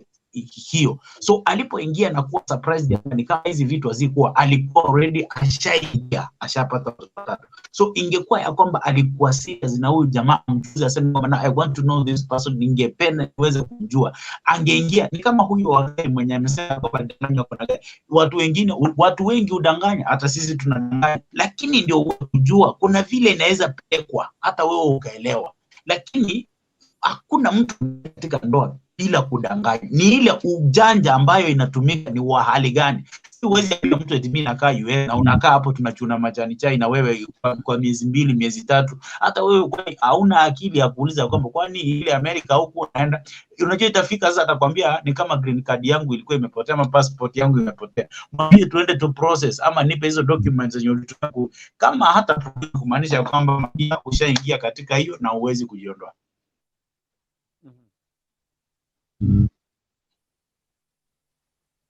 Wa. Okay. Kuna mtu anaitwa Kwa anasema kwamba mimi nilidanganya mke wangu huwa delete that I was my uncle, nikamaliza mara hiyo na kutia mimba. My wife up to now, uongo sometimes. Dada mkuu kwetu hakuna mahali gari inapita. Sasa aliniambia inalala Ikoba, kauliza pesa za gari, ananiambia ekiombe WATOTO, nikamaliza miezi, kauliza mtu akaniambia hakuna gari. Hey. Ni triki sana. Kwa yeye alidanganywa gari, akapelekwa kachukua gari, alikuwa ameona gari. Kwa gari basi ilale kwetu hapa. Hakuna gari inazapita. Kwa gari inalala Ikoba. Haya, pesa za gari zinaweza wapi? Pesa nimeweka kwa chama, kiombe nimeweka kwa chama. So relax my wife. Baada ya miezi kuuliza hapo jirani, si my husband anasema kuna gari. Gari iko wapi? Mpaka sasa hivi niko pale na maisha yanasonga. Sasa nikasema simulishi na hizo roho, hizo ni okay, hizo rohoni. Kitipoa Mungu tupe viatu. Sasa alikuwa na nyumba ya Nyanzi, nikajiuliza mtu akona gari anaishi nyumba ya Nyanzi, nikaaja na tu, yaani mtu akona gari lakini ni nyumba ni ya Nyanzi. Kitu sikufuatilia because my grandfather alikuwa akiniambia, yeye aliambia nyanyangu eti nabwate etinga ekero mamo kirikeke wa kikisini kigumu bakomoboli wakapanga kumtoa ng'ombe mke huyo na akae kwa ndoa yake, no problem from okay. Sijaelewa statement dada mkubwa. So hizi vitu zinakuanga. So Depi. Yes. Upate sasa hivi mwenye anataka kukuoa amekudanganya, akona gari, akona nyumba, akona kila kitu, all of a baadaye upate ilikuwa ni ukola, alikuwa anakudanganya. Hizo vitu what would you just do? Kitu ya kwanza mimi wacha akae na nyumba, gari yake wacha ikae. Gari si kitu ya kwenda kujifurahisha nayo. Kwani gari ndio tunaenda kukula? Gari. Akae na nyumba yenye hata tutatoka penye tunaishi, tuenda hata sisi tunaenda kusalimia wazazi kama ni weekend moja tunaweka kichwa. Hata sisi tunaenjoy. Lakini eti acha chenga hapo naye mimi hapana. Wacha chenga hata ka nyumba. Yeah. Kunai wanakuambia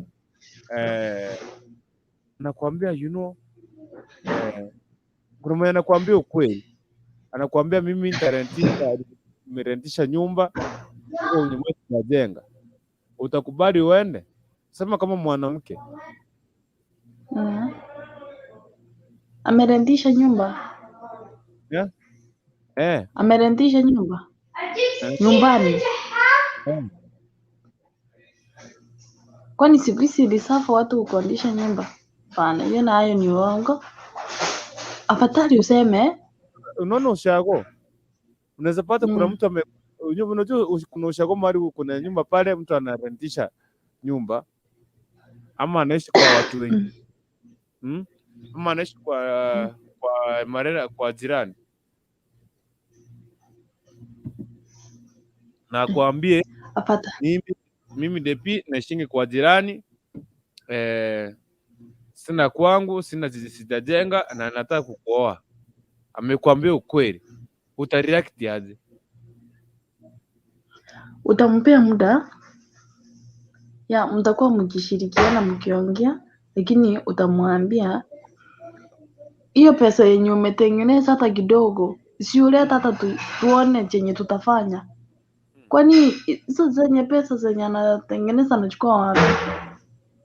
Sialeta hata kiasi hata mimi unaweza pata niko na zangu zenye nimeweka, kama nampenda tunaweza jenga. Lakini siku hizi kwanza mtu anaweza kuoa tena kwaje.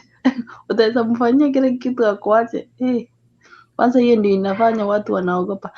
Wacha achenge, akinioa nikipata ana fiti nitaweka. Lakini eti tuanze na yeye itanikalia ngumu kama mimi. Hiyo ndio inafanya sasa mnadanganywa.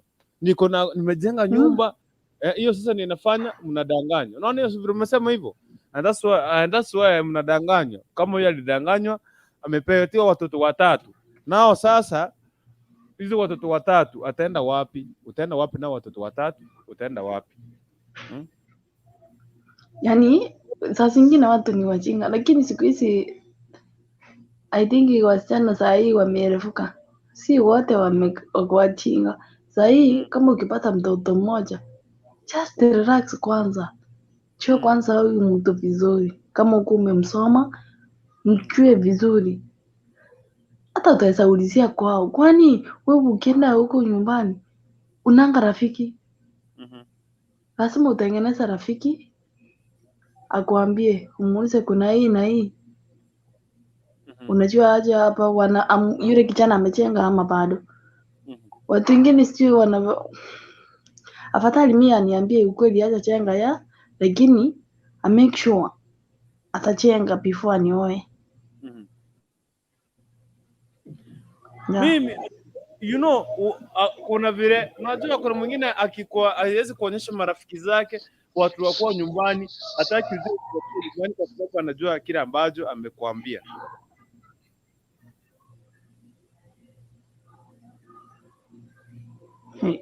Akuchukue kwao, akose kukuchukua kwao. Sio alipelekwa. Akapelekwa akaweka kwa nyumba ya jirani. Hapo ndio kwangu. Lakini mimi unajua mimi napenda kuongea. Mimi lazima nitapata rafiki. Nitapata rafiki na make sure ninapewa namba. Hata tukienda najua tunarudi. Lazima utapata rafiki akuelekeze. Akuambie iko hivi. Badala uende kuumia. Ukiona huyu mtu kama afungui akili, mchenge. Ile pesa yenye anafanyia, mwambie leta hiyo pesa yenye uko nayo, tufungue hata ka account, tuweke. Wewe mwenyewe unajua pesa zenye kwa ile account sio kama ni 50,000, hizo pesa chukua. Nunua vitu pole pole. By the time yenye itafika hiyo mwaka before ishe, utapata mmejenga nyumba. Na hata huyu mwanaume peke yake atashangaa. Hata atashindwa kwani nilikuwa napata pesa zinaenda wapi? Ni vile wanaume wengine hawatumiangi akili. Ndio maana unaambiwa choose your partner wisely. Jaribu kuwa na mtu mwenye anakuadvise. Mtu mwenye anaweza kukusaidia, yani ndio maana tunaambiwa kana mtu mwenye mtasaidiana. Kama mmoja anaweza kama mregevu, mwingine ni mwerevu. Hapa huyu mwerevu anaweza kuchanua, akufungua akili. Ndio maana saa zingine tukiwa kwa relationship kuna vile mnaweza communicate na mtu, alafu huyo mtu afikiria saa zingine atafikiria mtaoana ama mtaoana, yaani ako 50-50, lakini wewe mwenyewe amekusaidia, amekuambia tutafanya hivi. Kitu ya kwanza amekusaidia akili, amekufungua akili. Unastahili kufungua akili uanze kufanya hizo vitu, lakini si wote wanafikirianga hivyo. Yeah. Shikilia hivyo tusikie kimtanana kiago kwa na kura kimtatasema aje. Shikilia hapo hivyo. Yes. Okay. Kemi. Mambo. Poa sana. Vipi? Poa. Karibu sana, tusalimie tuingie kwenye mada. Habari ya nini mwandani? Tuko poa. Kwani kukurukusu unatansisha miguu nini? Nani? Wewe. Mimi hata nimefunga maiki yangu. Naona vinafunga maiki yangu na nicho. Hiyo nani anatembea hapo ndani hadi nasikia. Umeshinda hadi lakini.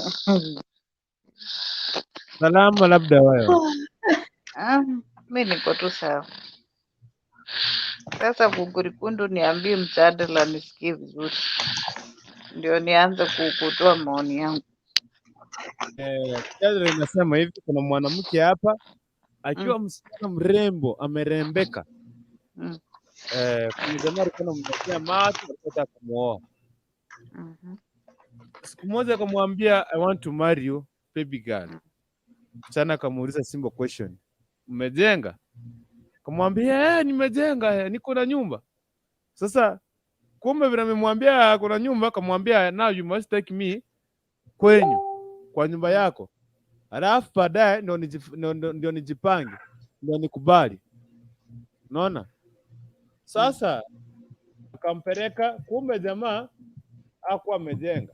Alikuwa anakaa kwa kazini yake.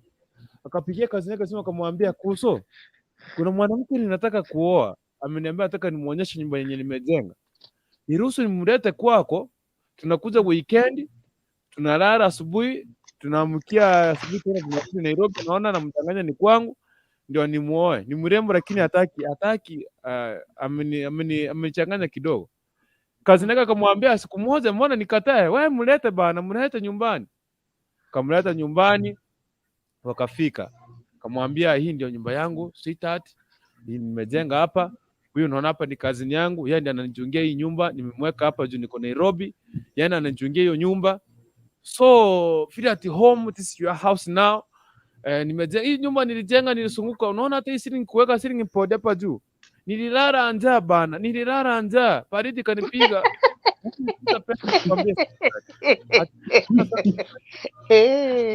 Kai Mungu nisaidie. Akafurahi.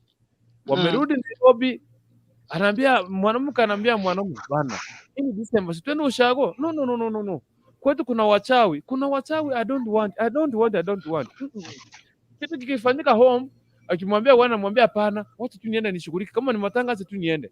Sasa Juzi wamepata na Mziba pale nyumbani kwao. Kijana. Inapiti watoka ushago wafanye nini? Waende. Watoka Nairobi waende ushago. Sasa kuenda ndio wamepanda wamefika ushago. Jamaa ameambiwa kazini yake, bana, si nitakuja na yule mgeni unajua tuko na matanga, nitakuja tukao huko tafadhali usifiche asijue. Kamwambia Kuzo pole sana. Nilikuja nikaoa, niko na pipi, niko na mtoto na vile wengine watakuja kwa matanga, wengine watalala kwangu. Sasa sioni kama nitakuhost kwangu. Sasa pole sana. Sasa hawa kufika sasa walikuwa washafika ushago. Na kumwambia sitende kwa nyumba, kumwambia vitu si vizuri. Na kumwambia ukweli, nilikudanganya ile nyumba iko yangu ndio. Sasa mwanamke ndiye anauliza, pepe watoto wote aende kwao ama mwachie watoto aende kwao, ajenge kwanza ama wajenge wote ama afanye nini? Amechanganyikiwa. Asante sana. Na asante, sasa umepata mada. Karibu sana kwenye show. Sasa hapo mimi kitu ya kwanza nini? Kusema ni wajenge pamoja. Although kuna disadvantage ya kujenga pamoja wai. Gani? Sasa disadvantage ni ataweza jikakamua wafanye kazi wote, wafanye kila kitu pamoja, wanue kama ni mabati, matafari, simiti, mchanga, walete fundi waanze kujenga. Wakishajenga nyumba ikikuwa imewekwa kila kitu, bwana ataona mwanamke ni mjinga aanze kuanya pale nje sasa na mpango za kando. Itafika mahali amwambie sasa, unajua mimi damu yangu haikutaki. Sioni kama nakupenda. You already wako na watoto watatu. You have children. Kwani siku hizi wanaume mnaambianga hivyo, mimi damu yangu saa hii sioni kama inakutaka. I need a fresh. Unaona? Hiyo ndo shida. But if the woman akona ule moyo wa kukaa kwa hiyo familia na anapenda bwana yake, yeye wacha ajitole, washikane na bwana yake, wajenge. It doesn't matter kama ni nyumba ya nyasi, ni nyumba ya mabati kutoka juu mpaka chini, lakini later make sure akona nyumba hata mahali wa relatives wake wanakuja wanakaa. The first thing alifanya makosa kukaa mpaka upate watoto watatu. Si angekuwa anamfuata kutoka nyuma akimkataza asiende, si unafuata kutoka nyuma upande gari lingine umfuate. Kwani yeye aliolewa usiku kama kuna giza? Na ni kuolewa gani unaolewa hivi na unaenda unakaa? Sasa hii hakuna vitu kama hizo. Hata mother-in-law sijui kama alishika sura yake. Aliletewa mother-in-law tofauti. Wale wa mama wa kijiji unapenda kupiga mtoto na kumwambia utakufanya wewe ni mother-in-law. Bana, hiyo ni kali. And that's where sisi wanawake tunaangukanga. Because wewe uko ready kuolewa, you don't want to know the background of this guy. Ushaamua ni kuolewa, ameniambia tuende, amekuonyesha nyumba yako, sijui ni ya matafari, sijui ni ya mabati, semi permanent. Unaona huyu mtu amekaa vizuri. Haujakaa chini uchunguze ujue kama nyumba ni yake ama ni ya baba yake. Mimi baba yake wanakaa Kericho kuchuna chai. Unaingia tu ushaingia, umeingia box nyumba ya kwanza, ya pili, ya tatu. So sasa niambie sasa hii watoto ni watatu. Ikiwa sisi tuko na wawili na tunasema kuolewa ilishatukataa. Yeye ako na watatu. Ataenda bado watoto wanahitaji baba yao. Hata avumilie maisha, wajenge pamoja wakae. Avumilie. Mimi nimemwambia apepe mizigo, arudi angoje jamaa ajenge. Awache mchezo. Alafu atarudi, ataenda kukurikutu. Abebe mizigo na aende. Mwanaume akishajenga atapata mwingine mzuri sasa.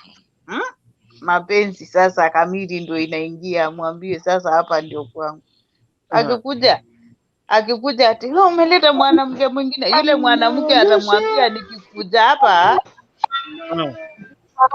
nilipata kuvuri kwa mlango, sikupata mwanamke ama nguo zake. So ni mwanamke achipange na bwana yake. Hakuna chai, mbona alidanganywa? Sasa yeye pia alikubali, sababu alikubali na makosa yake na familia yake, arekebishe hiyo makosa. Sababu alishatoka pale, mama yake alishatoa maji yake ya ugali, hawezi enda tena kuongeza maji ya kikombe yake ya maji kumpikia ugali na apikie mpaka na watoto wake.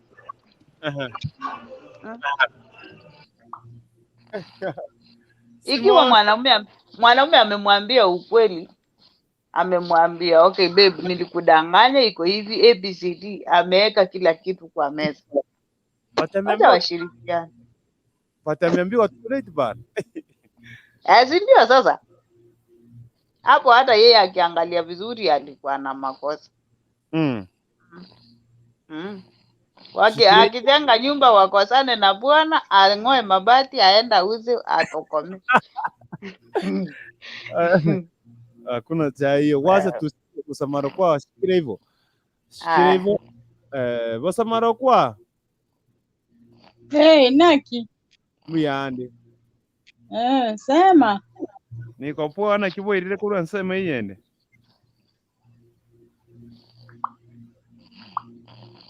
Wasamaro kwa. Wasamaro kwa. Akio musamaro yo. Amepotea bwana. Network. Wa. Simonjo. Oh. Devango. Jambo. Yande tevango kukurukundu. Hello. I'm good, I'm well. Ate? Niko poa labda wewe.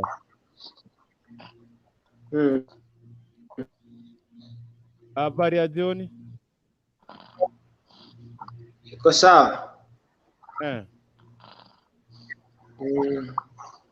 Karibu kwenye show.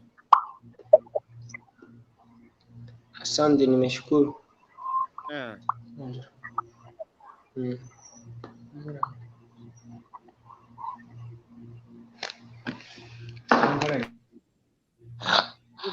Umefunga mic. Okay, Samaro kwa sijui nini ime happen.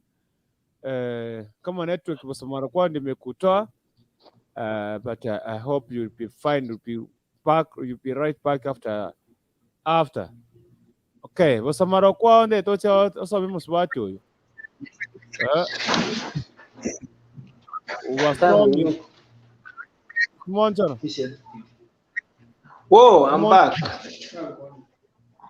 Nimekupatia dakika zako 5. Kwenye show. Niongee.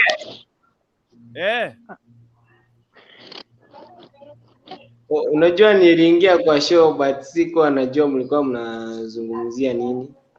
Hapa ndakupatia mtu akupatie mchadara hapa, si atakuambia. Depi. Unisaidie kuambia Simonjaro tunaendelea kuzungumzia nini?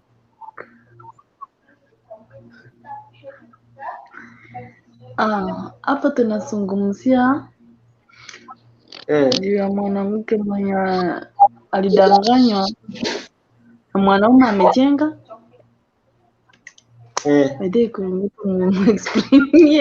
Explain ni ngumu mwambie. Unajua sitawapata vizuri. Atakwambia atakwambia. Mtu mwambie eleza Simonjaro. Okay, iko hivi. Mwanaume alipata msichana mrembo. Akamwambia amempenda na anataka kumuoa. Msichana akamuuliza kama amejenga, akamdanganya yes. Akamwambia anataka kuona nyumba. Sasa Jali akaambia kazini yake kama ataweza msaidia nyumba yake ikue ndio isolve hiyo case. Akamwambia atumie nyumba yake kama yake. Unaona? Sorry, akaambia nani atumie kama nyumba yake? Kijana akaambia kazini yake kama ataweza tumia nyumba yake apie huyo msichana ati nyumba ni yake. Akaambia kazini yake akatoka kwa hiyo nyumba. Akaleta msichana kwa nyumba. Akakaribisha msichana kwa nyumba ya kazini yake akijifanya ni ya hiyo. Kesho yake wanakuja Nairobi. Sasa wamepata mtoto wa kwanza. Deki ikifika tuende nyumbani. Kuna uchawi nyumbani. Mtoto wa kwanza ndio wa pili, wa tatu. Mwanamke anajua nyumbani wamejenga, mwanaume hataki mwanamke aende ushauri. Sasa juzi tu wamepata shida. Wamepata sijui baby tuseme ni matanga ilifanyika. Inabidi watu wote waende familia. Mwanaume akapigia kazini yake anamwambia Utaweza nisaidia tena kama last venye ulinifanyia favor, mwanamke anataka akuje. Kazini yake akamwambia, sorry my cousin, I got married, niko na bibi yangu, nakaa kwa nyumba yangu, sasa siwezi nikakusaidia. Already washafika kwa boma, mwanamke anasema twende kwa nyumba yetu. Ndio bwana akaamua kumwambia ukweli, my dear, sikuwa nimejenga, ile nyumba ilikuwa ya kazini yangu. Sasa anauliza hivi. Mwanamke anauliza hivi, abebe watoto aende, angoje bwana ajenge ndiye arudi, ama wasaidiane kujenga yeye na bwana yake? Ama si hivyo Kukurikunda? Ni hivyo. Asa hapo si wangesaidiana kujenga wote. Kusi hiyo wakati wote wamekuwa pamoja. Ndio hiyo tunataka uchangie hapo, mwambie venye anafaa kufanya. So hapo ni lazima wasaidiane wachenge. Kosi walikuwa wameshaelewana, but unajua huyo mfurana alimdanganya kosi hakuwa na minister kuchenga hiyo wakati. So hiyo at that time wakati wamekuwa wamekutana, wanaweza wakasaidiana wachenge kosi wameaminiana hiyo miaka yote mpaka wamepata mtoto. So there is no way wanaweza wakaachana. Sasa endelea tu kuongea, nitakuuliza baadaye. Endelea kuongea, nitakuuliza baadaye. Siulizie hapo, ndo nimeweka kikomo.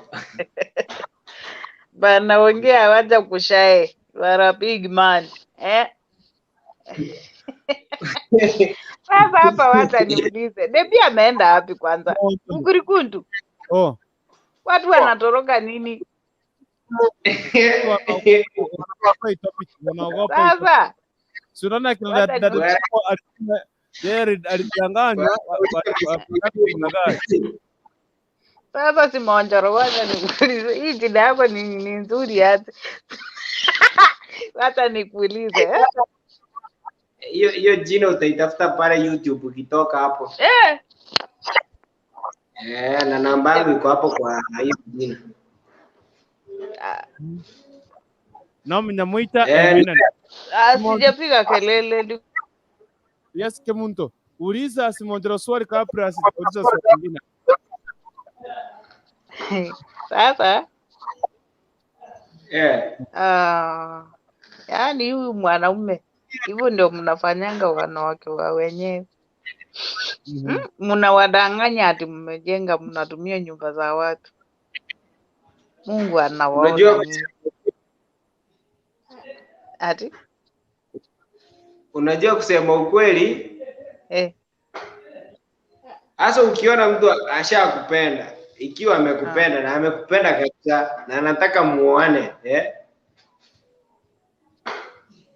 at that time una hiyo pesa ya kujenga nyumba, unaweza ukafanya hivyo, ndo with the time utakuwa umejenga. Angemwambia tu ukweli. Mpenda. Huyu alikuwa sawa. Mwanaume alimpenda, lakini kuangalia venye mwanamke aliuliza akaona hawezi mpenda. So unajua angekataa angependwa. You don't judge a book from it is out a cover. Angempenda tu bado. Angempenda. Unajua kuna wanawake wengine wanaangalia kuna gari ndio, kuna nyumba nzuri ndio. So angekataa angependwa. Vile mnasema. Si ni hivyo Kukurikunda? Mimi naambia mwanamke akute watoto kule kwa bwanake aende kwao, akijenga ataenda kuleta. Itawezekana.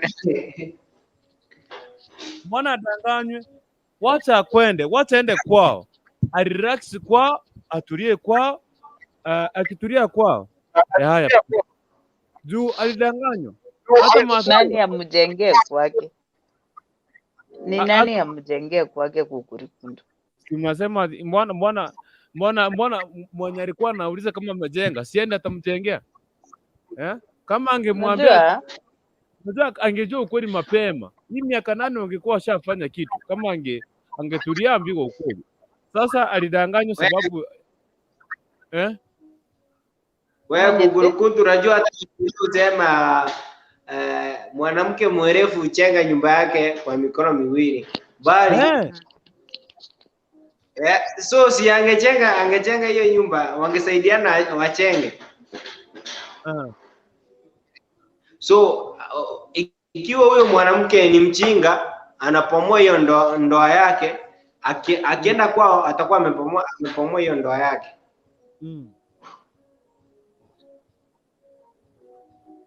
So we do things.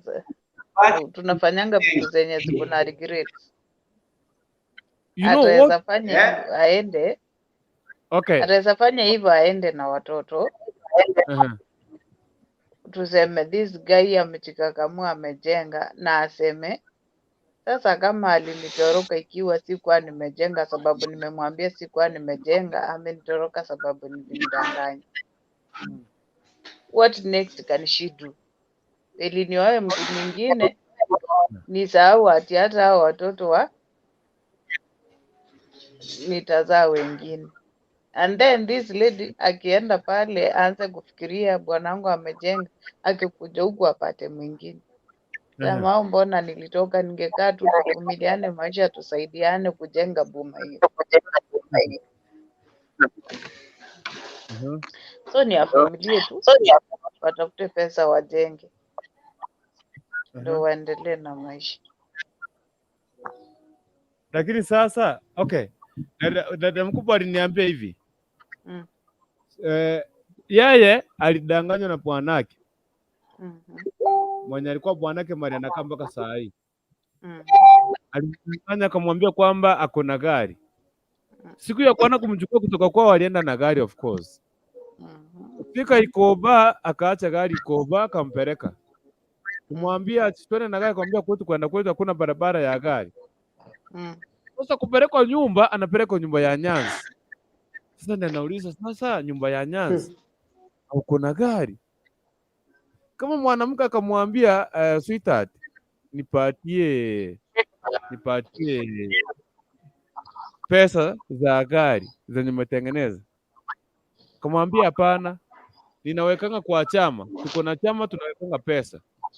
Kumbe gari ni ya wenyewe ikuwa yake. Sasa baada ya kuishi kuuliza marafiki pale nyumbani, husband ananiambia kuna gari. Akona gari, akaambiwa wewe mjinga, gari inatoka wapi? Hakuna kitu kama hiyo gari. Lakini mpaka sasa hivi anaishi huko. Mpaka sasa yeye ni mwanamke, alikaa chini akafikiria akaona hapa ni kujenga si kunini kubomoa. Yeah. So hata huyu anafaa kufanya hivyo. Afanye hivyo. Mimi namwambia, mbona huyu ndiye animdanganya? Huyu alimdanganya. Unajua? Kosa si kosa, ila kosa ni kurudia kosa. Na mwanaume amekubali makosa yake. Itakuwa worse ikiwa mwanaume hatakubali makosa yake na hata waisema kabisa. Na sasa imefika kumeanikwa tu kabisa, hakuna nyumba. Niwavumiliane tu maisha. Hii maisha we are passing by. Kila ni kuvumiliana hii dunia. Wewe husband wako alikudanganyanga ama hakukudanganya? Waachana na hiyo story. Tuambiane ukweli hapa. Ukuripunto tulikuwa tunaongelea mtu mwenye hapa anahitaji usaidizi. Sasa kama ni dare. Unaona kwa mfano sasa si tunaanza ona mkubwa gari, baada ya kufika kule gari haipo, lakini alivumilia kaka. Naona sasa tuambie kama ulidanganywa pia ama haukudanganywa. Rispa kwa roho. Hey guys, karibu sana Rispa. Ulidanganywa? Wangu kwa nyumba hakunidanganya. Because of course alinichukua nikaona kwanza. Si lazima. Huyu nani dada mkubwa kudanganya nyumba. Alidanganywa gari lakini kufika nyumba ni anyasi. Mimi kwa hizo vitu sikudanganya. Mali nilidanganywa ni mwanamke mwenye alikuanga hapo alimkosea. Kumbe yeye ndiye alikosea huyo mwanamke. Kai. Hivyo tu. Sasa unaona angalau sasa hapo umesema kumbe mnadanganywa. Sikudanganya. Ukikuja kuoa unadanganya wanawake nitaoa. Usikumwambie ukweli hata kubali, atakukataa. Wewe nao mwambie ukweli ndio akubali. Ati alikataa kupata mtoto. Alikataa kupata mtoto na mtu alienda na mimba yake. Kwa vile walipe pili hospitali akaona wacha niweke mto. Niachana na hizi mastori. Nikawa mimi ndio replacement ya mwanamke wa wenyewe. So udanganyifu iko. So if you want to marry, let us cheat. Not cheat. Cheat with a good cause. Never cheat when you know you are lying too much and you are doing something wrong that you never accept you have done. Whenever you are being told that you are wrong, uskari napanda. Unaonanga huyo mtu ni mjinga. Unajua kuna ile kudanganya because you have, yani uko na bride mob. Hautaki uambiwe mali uko na makosa. Yes. Hautaki ukosolewe. But kuna ile kudanganya na unaendelea kusema I have to lie about this but I have to make sure nimeifanya before it gets more worse. Yeah. Kitu mwanaume alifanya makosa ni alimdanganya na hakuenda kushughulikia hilo jambo. Angemdanganya akiendelea atafute pesa ajenge. Ama akuje amwambie babe iko hivi nimekosa mahali kitu fulani hivi nisaidie. Ampe akishamalizana nayo amwambie by the way mimi sikuwa nimejenga ile nyumba ulikuwa unaona ni ya kazini yangu. Na sasa sababu nilikuwa nakupenda ndio maana nikafanya hayo. But now nimetengeneza yetu. Angengoja mpaka siku ile kutakuwa na shida ndio.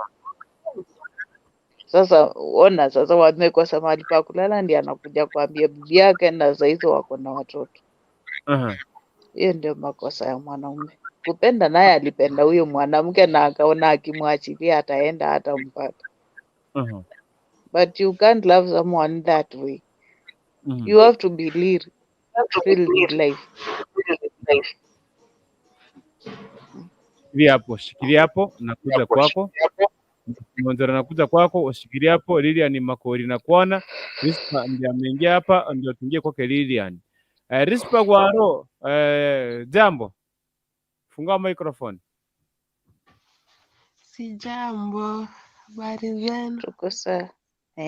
Poa. Nimefurahi kuwaona tena. Na sisi tumefurahi kukuona. Halafu nimeweka sukari nguru kwa cheti na kuja usijali. Niliona. Thank you. I'm just waiting. Nakuja. Imagine nikuje nikose hiyo ngutu. Nguru. Nitaona moto. Utaona moto pira. Utaona moto. Utaona moshi pira. Utaona moshi pira moto. Anyway. Mbona sikupatie nafasi? Wacha tuingie mjadala. Sasa ni vitu zingine mnanichekesha. Nasikia nicheke, nasikia nilie, nasikia nipige nduru. Lakini sasa hebu niulize huyu mwanamke kwanza anauliza ushauri gani sasa? Sasa wewe umeolewa. Umekaa kwa town. unaendelea kuzaa watoto, hujui kwako ni wapi. Unaendelea tu kuzaa na hujui huyu mwanaume wako kwao ni wapi. Kama unapenda mtu, you must follow his roots. Ujue huyu mtu mahali alitoka, kwa nini haendi kwao, na kama anaenda watu wao ni wagani, kwao kukoaje. Mwanamke mwerevu lazima ufikirie, ujue utanunua, kama yeye amejenga, ujue utanunua kitanda size gani, utanunua vyombo aje, utatengeneza kitchen yako aje. You have to think, my dear. Huwezi niambia utaolewa hiyo miaka yote usae watoto kuzaa tu. Kwani ulikuja kuzaa na vitu zingine utaachia nani akufanyie huko ushago? Hata kama tunakaa town, we have to think also about home, because home is the first priority in our lives, because kitu inaweza kuwa imetendeka, ama msasi anaweza kuwa ni mgonjwa, ama mashisi kama sasa huyu anasema ati wanaenda masisi ndio apate hakuna nyumba. Mimi nitasema makosa ni yao yote, wao wote wawili, kwa sababu first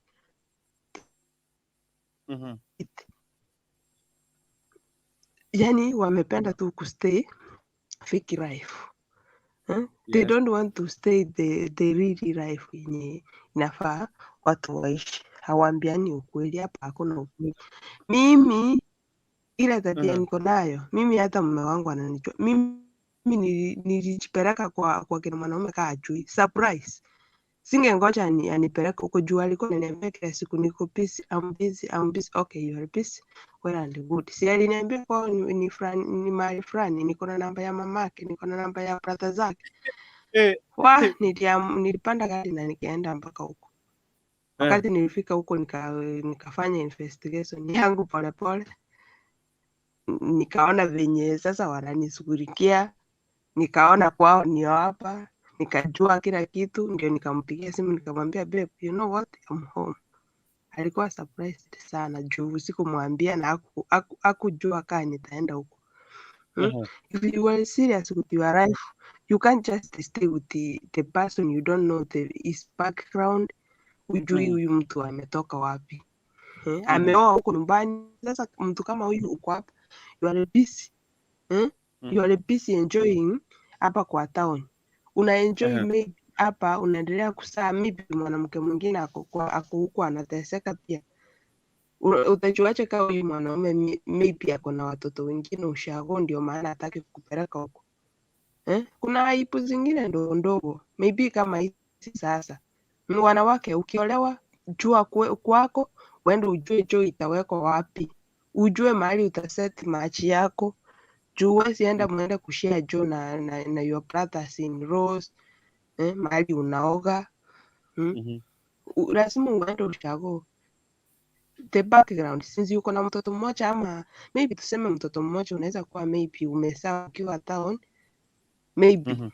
Lakini mimi nikiwa hata before nisaa huyo mtoto, nitasema tu I have to go home. Na akikataa kabisa nitachunguza nijue ni kitu gani hiyo ananificha, ndio maana hataki niende home. Kwa sababu you can't tell me I'm building something na hiyo kitu sijawahi enda nione.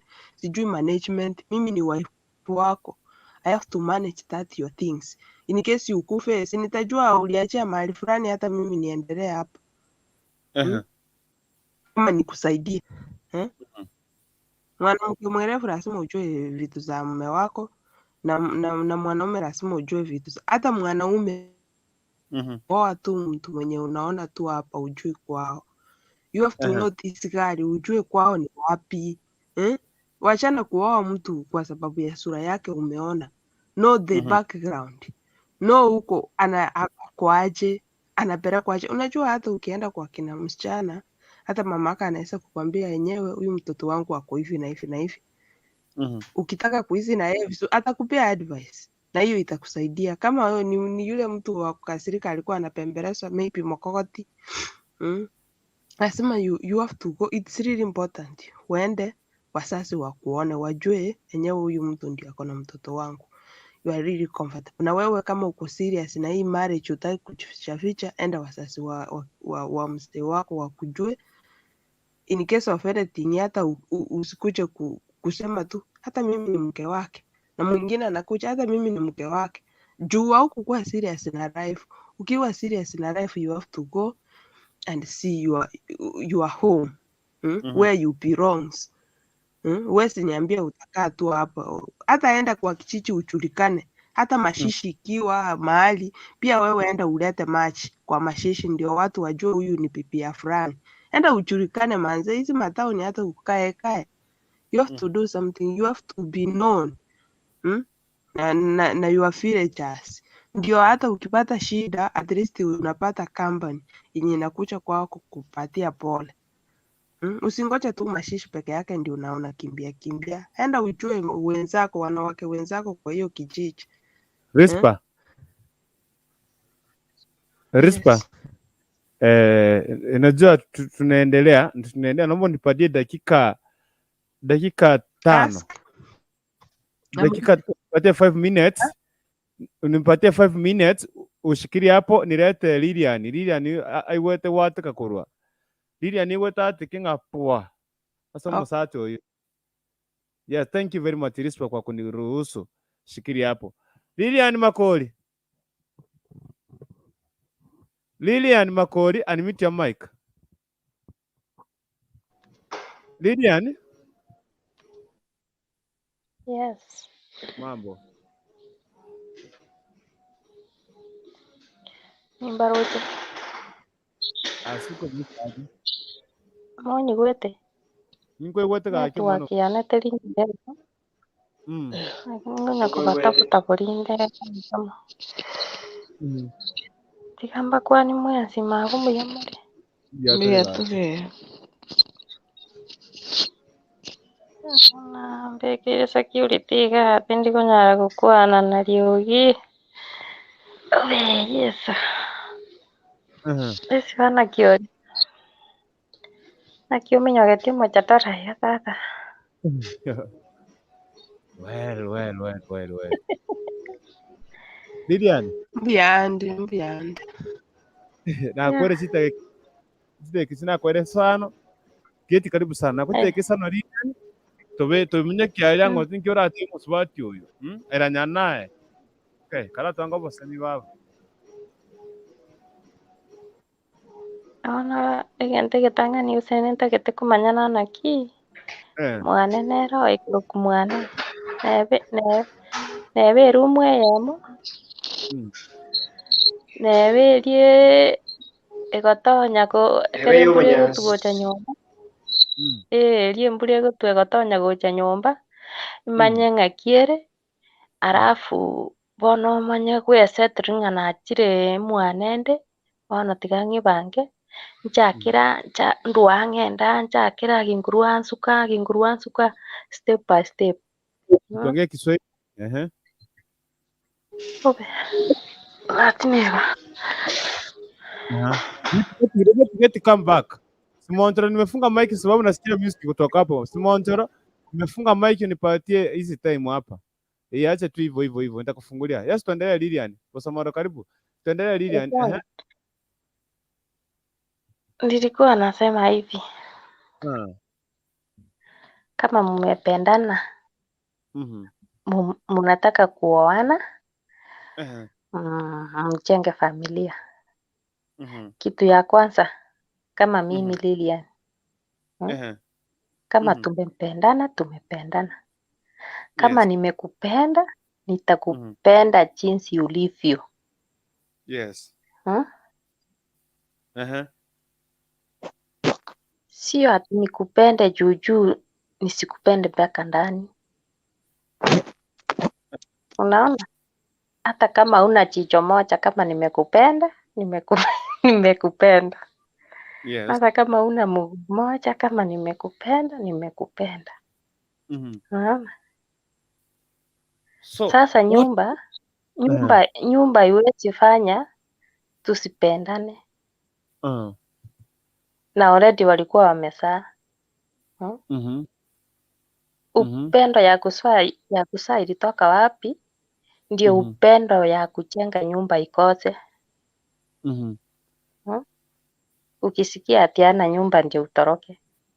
Na huyo mwanamume ni mjinga. ni wajinga. Kitu ya kwanza mimi si nimekupenda, nimekujua jinsi ulivyo. Tumefikishana kwa wazazi. Kitu ya kwanza si ni kujuana kwa wazazi, ujue nyumbani, ujue kwetu na mimi nijue kwenu vile iko. Ndio tuanze maisha. Lazima nijue nyumbani. Uko na kwenu ama huna? Tutanunua shamba ama tutafanya nini? Ndio tujijenge. Sasa huyo mwenye hiyo nyumba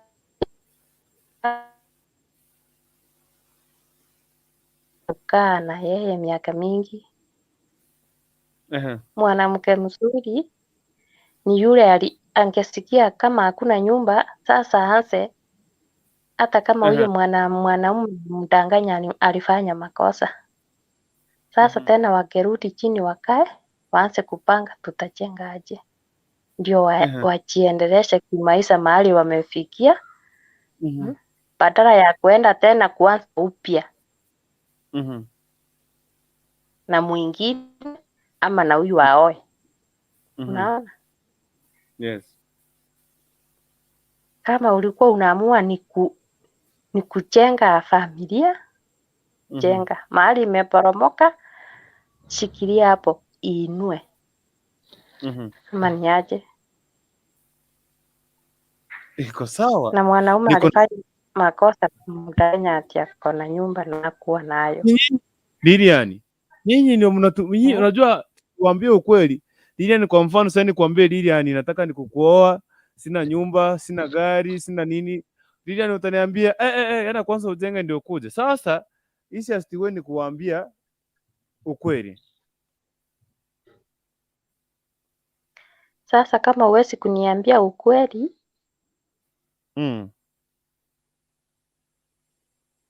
ni kama kuna kitu unataka baadaye tuachane.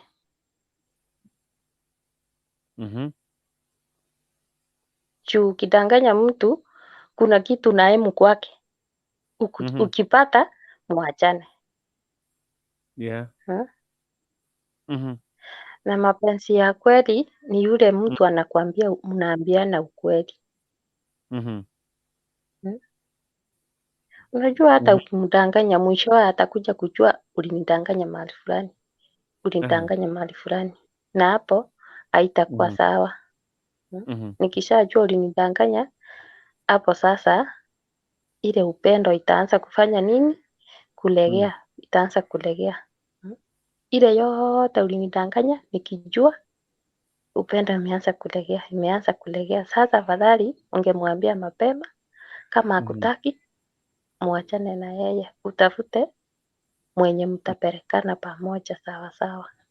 Lilian, kwanza unajua ukiambia mtu hauna nyumba, hapo sasa ndio utaona huyu mtu anakupenda kwa sababu anakupenda vile uko, mjenge na yeye, ama anakupenda kwa sababu ya hiyo nyumba, kwa sababu ya vitu vizuri, attraction things. Hapo ndio utajua mtu wa ukweli, mwanamke mwenye anakupenda upendo wa ukweli. Sasa ukimdanganya na akijua ukweli, hapo utafikiria hiyo ndio sasa italeta faida. Ama utajiletea shida. Unajua siku hizi vijana wa siku hizi ndio wanafanya hiyo mambo. Wanapenda kudanganya sana. Ndio msichana amupende. Unaona? Sasa mkidanganyana hiyo ndoa yenu haitaenda mbali. Haitaenda mbali. Wasichana wa siku na Lilian. Yeah. Wacha niwakatishe kidogo. Haki mimi wacha niwaache. Sawa. Wacha nilale. Ulikuwa umeongea ama bado? Nilikuwa nimeongea, sasa nawaambia bye. Okay. Wacha nilale. Sawa, usiku mwema. Haya. Tukutane kesho tena kwa majaliwa ya Mwenyezi Mungu. Nani ametoroka hivi? Njino nimekayata nti amkami. Sisi have gone. Kemuntu sukali nguruwachi kori omete kwa nete. Okay. Lilian, sasa fungwe moja. Sukali nguruwachi. Lilian kanyamukwana amkami. Nari kukwana iga. Ngakiji cyabone abantu bakutumia ubulimo. Nakio konyorera siku hizi ndoa mingi haikui mzuri vile. Unakuta mnazaa mtoto mmoja, mnaachana wawili, mnaachana. Sasa siku hizi ndio ndoa mingi inaharibika juu ya uongo. Hawaambiani ukweli. Naona. Wasichana wa siku hizi, kitu ya kwanza nauliza uko na nyumba? Kama una nyumba, wewe anakuweka X. Unaona? Kama una mali, anakuweka X. Mtu unakuta anapenda mali. Na mali, mimi napenda hiyo mali yako lakini sikupendi. Unaona? Juu uko na pesa, yani ni pesa inafanya nikupende. Ni pesa inafanya nikupende, sio ati ninakupenda, ni pesa inafanya. Juu uko na nyumba, sitaki kwenda kutoa jasho. Mimi nimekupenda juu umejenga, lakini ndani sikupendi. Unaona? Siku hizi watu wengi huangalia hivyo. But hiyo ndoa haidumu sana vile. Inafika mahali na katika. Juu mtu anapenda ile vitu uko nayo. Hakupendi. Unaweza kuta uko na kazi. Ifike mahali umepata watoto wawili. Kazi imeisha. Na hao watoto vyenye wanaendelea kukua, mahitaji inaendelea kukua mingi kuliko saa ile walikuwa wadogo. Sasa pesa ikiisha, si hapo ni kwanza kukosana. Ile vitu yenye alikuwa anakula vitamu inapungua. Unaona? Juu yeye alikuwa anapenda pesa, sio wewe. Inapungua. Na ikikosa, mwisho atafanya nini? Si ni kutoka? Atafute tena mwenye ako na mali ingine aingie akule. Yenye anapenda. Hataki kutoa jasho. Sasa mimi ningesema huyo mwanadada wakati alijua nyumba hakuna na wamezaa pata mtoto moja, wangeanza kuplan tena vile watafanya kujenga nyumba. Akisha jenga nyumba tena angalia ataelekea wapi tena, atafanya nini. Juu alijitolea kuwa mwanamke na alimpenda. Hata kama alimdanganya, alimpenda. Na roho yake yote. Sasa labda nyumba ni kuvumiliana. Labda unajua unaweza pata labda nyumba nilimfanya akampenda. Mapenzi hayawezi yakaisha.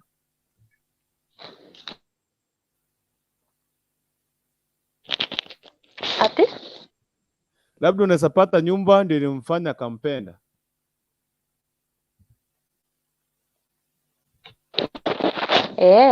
Sasa kama amesikia nyumba iko na akatoka, si unaona huyo sasa alikuwa anapendezwa na nini? Si ni nyumba yenye alidanganya iko na iko. Na iko. Sasa akatoka.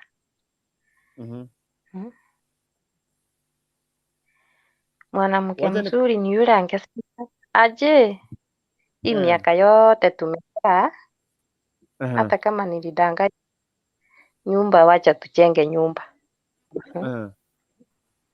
Nyumba haitafanya ati tuache. Wacha tujenge nyumba. Wacha nikuulize swali. Kapo niende kwake Rafael Miroro. Na ushikilia hapo Lilian usiondoke. Wewe umewahi danganywa na husband na uliwahi danganywa wewe? Kwa sababu wanawake wenye wamekuja hapo wote wamesema kuna chenye walidanganywa hata kama si nyumba. Mimi sioni kama nilidanganywa.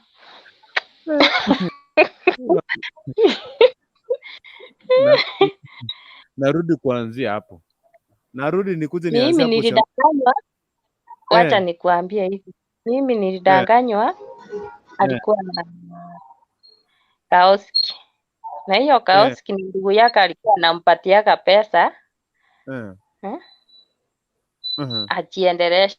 Ajiendeleze. Sio yake alitafuta. Sio yake alitafuta, ni kupewa alipewa. Unaona? Yes.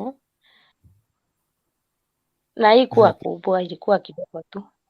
Shikilia hapo. Utarudi. Shikilia hapo, niko na maswali kama maswali kama 3. Yeah? Nyinyi wanawake lazima rudi mtasumbua. Rafael Miroro. Yes. Mambo. Rafael Boirire. Boirire uyomo. Karibu sana kwani abana bami studio gayiga basugiria 5 agere na nengware no so mchadara ubo tukuri rero karibu sana. Asante. Chembona nasoire niko nataka nijue mada ya leo ni gani. Ya Kristo mtu ansia hapo. Yeah. Topic tutazungumzia leo, kuna mwanamke hapa amekuwa amechezwa. Kuna mwanamke hapa amechezwa akiwa msichana hajaoleka. The husband alimwambia I love you, marry you. Akamwambia kama unataka kuniona unanipenda, ninaomba ufanye hivi, nipeleke mpaka kwenu nione nyumba kama umejenga. Akamwambia yeye nimejenga. Jamaa akaongea hakuwa amejenga, akaongea na kazini yake kama alikuwa anaishi pale Ushago. Akamwambia nitakuja na mgeni, utamwambia nyumba ni yangu. Kisha baadaye Kuntu niruhusu kidogo. Good night. Sawa sana Simonchoro. Nawe pia. Thank you. Sawa. So, this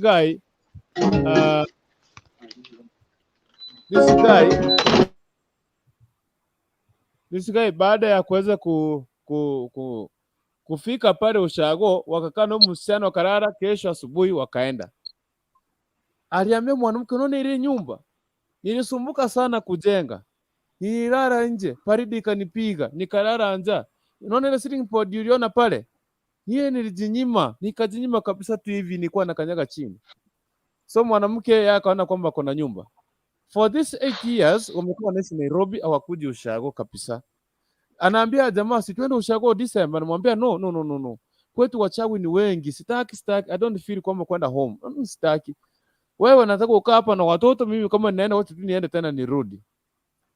So the ready yeye asa akasema kama husband amesema ashasema. Wamekaa pale Nairobi maisha mazuri. Sasa chuzi wamepata na Mzipa. Inabidi wakuje Ushago. Sasa vile wamepanga kutoka Nairobi kukuja Ushago, ndio sasa wamefika pale karibu na nyumbani. Jamaa akapigia yule kazini yake akamwambia, Kuzo, si unajua tuko na Mzipa na I'm coming back Kuzo. So nyumba utafungua, tutaingia na mgeni, tukatumeze matanga tena turudi. Usiseme tafadhali ajue kama sijajenga. Kazini yake akamwambia, brother, I'm sorry. Nilikuja nikaoa na niko na mtoto na vile tuko na matanga tu hivi, mgeni atakuja watalala kwangu kwa hiyo room nyingine yenye ulikuwa na lalanga. Sasa kukaumana, jamaa akaamua kuambia msichana ukweli vile wamefika home, kumwambia vile sijajenga. So inabidi tujipange vile tutafanya nini. Tutakaa matanga ishi ndio turudi Nairobi. Ndio msichana sasa amechanganyikiwa. Alikuwa ameonyesha nyumba ya wenyewe, akaambiwa maneno ambayo yalikuwa ya ukora. That time inamuuma sana. Anauliza, apepe watoto aende na wao? Amwachie watoto aende ama wakae wang'ang'ane kujenga ndio waone vile maisha yatakuwa. Karibu sana, nadhani elaborate. Karibu sana Rafael Miroro. So hiyo topic ni kali sana, ni complicated. Yeah. As in, you know, at this time, time kama sasa hivi, kunafaa mtu kuambia mtu mwingine ukweli. It doesn't matter how you look, it doesn't matter the state you are, but love is so complicated nowadays. It's better you tell the person the truth, akujue, akukubali ama akukatae. So on that point, because ishatendeka, is upon that woman, kama kuna akili, ajipange wajenge mji, sababu sasa bwanake ndio amemdanganya, lakini wakati ushaisha, wamekaa naye, wamezaa watoto. Sasa kina na watoto wanapeleka watoto wapi? Watoto pia wanafaa kuwa na baba yake. So makosa ni kwa hata aswa yasakia makosa pipi. Wewe salia mtu watoto wawili au hujamjua hivyo vyote. Kwa nataka kuniambia pigangi simu nyumbani, aongeangi na watu wa nyumbani wampe mshene. So makosa ni ya pipi as far as hii time imefika sasa hivi, hajachua mpaka sasa hivi. So also to men, you know, you have to make your home. You have to, before you engage in relations, ukitaka kuoa lazima kuwe na nyumba yako, hata kama ni nyumba ya bedroom moja. Lazima kuwe na mahali unajua mimi nikienda ushago, naenda kufungua mlango wangu naingia kwangu. Ni jambo la aibu sana. Hata unafika maneno kama ya masishi inapatikana, hata huna mahali pa kwenda kuwekelea kichwa wewe mwenyewe, uko na familia, inakuwa ni aibu sana. So it's high time. We men, we need to plan. We need to create a background to be better. It doesn't matter umeresiwa wapi. Lakini ukianza katika maneno ya familia, lazima ujue hii familia unaianza katika misingi ipi. Sisi kama tunaelewana na kupata. So it's a long journey, but you know, sisi watu wengi ile mazingira tumelelewa sio ile mazingira mazuri. Ndio unataka kuwa na mpenzi, lakini ukijaribu kuangalia foundation yako ni foundation ambayo ukipata msichana mwenye kwao wako na mali, haisi akafurahishwa na mali kwenu.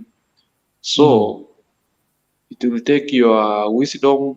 Of course unaweza mdanganya, but for a short while. It's not that long time. For a short while, then it reaches to a time umwambie ukweli, mimi niko na ABCD. Je, unaweza kupatana kuishi na mimi ama hiyo maisha unaona hautayaweza? Sababu kila mtu ametunziwa maisha yake, lakini wanaume inabidi tujikakamue. Yeah. Kwa nini unasema kwamba hao wanawake wakiambiwa ukweli hawakubalingi? Kwa sababu kila mwanamke mwenye amekuja hapa ameniambia kuna vile alikuwa anadanganywa, akifika anapata si ukweli. Hakuna mwanamke hajaidanganywa, hata mama yangu, mama yako. Ile mwanzo lazima umwambie vitu vitamu bwana. Unajua when you need something, you have to look at all channels until you get it. You know? Hakuna mtu hakuidanganywa. Hata ule wenye wamefanya harusi leo kwa kanisa, lazima kuna mahali ulimwambia, the bear will do for you and this and this and this, I'll buy for you an aeroplane, I'll do this and this. Lakini ukiangalia ile maneno mtu anaongea, umwangalie mfuko wake, ni fukara, unaona? Hiyo ni reality tu. Hakuna mwanamke haesikosa kudanganywa. Sio maneno yote utamwambia mwanamke ni ya ukweli, lakini as time goes by, wewe mwanamke naye pia anafaa kusoma ni nani wako na yeye. Naam. So kudanganya lazima iwepo. Ndio watu.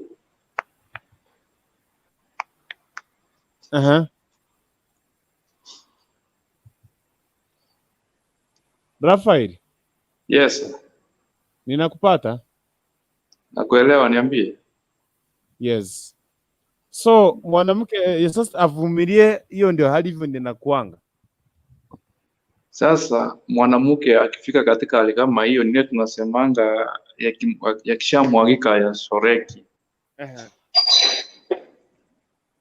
So yeye ajikalishe chini, akae na bwanake, watafute suluhisho. Sio kuenda na watoto, hiyo sio suluhisho. Ni kukaa waseme, ndio umenitenda, tumefikishana hapa, tutafanya nini next? Tutafute. Imekuwa ni aibu, lakini aibu tutaifanya aje sasa? Sasa wote wako na makosa. Yeah. Inakuanga like that. Thank you very much. Thank you very much. Thank you very much. Wacha niingia hapa kwa, nilikuwa na mtu hapa ningependa kuuliza. Yes, Rafael, shikilia hapo hivyo hivyo. Shikilia hapo hivyo hivyo Rafael. Asante sana. Before tena Lilian Gwaro, Rispa Gwaro, Lilian. Victor following. Victor, karibu sana. Nilikuwa na kitambo sana. But Victor aliniambia alidanganyanga pipi yake ati teleti nyachai ni anko yake, akadanganya pipi yake hivyo, na he went up marrying that lady. Alimdanganya, you know what, naona Simeon ni nyachai, he is my uncle teleti. Mwanamke akasikia ni uncle, akaanguka ndani ya box pap. Kitu kilifuata ni mimba, kilifuatia ni kumuoa. Sasa hivi ni pipi yake. Sasa namuulizanga, yule anko yako ulikuwa unaniambia kwa Victor, okay? Why?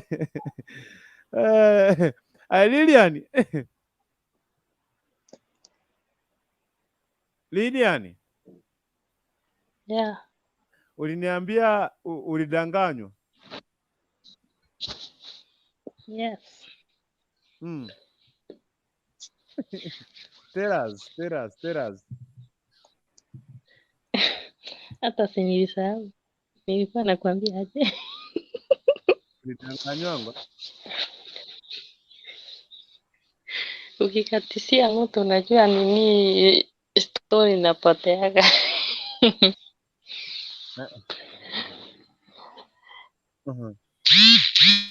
Unanipata?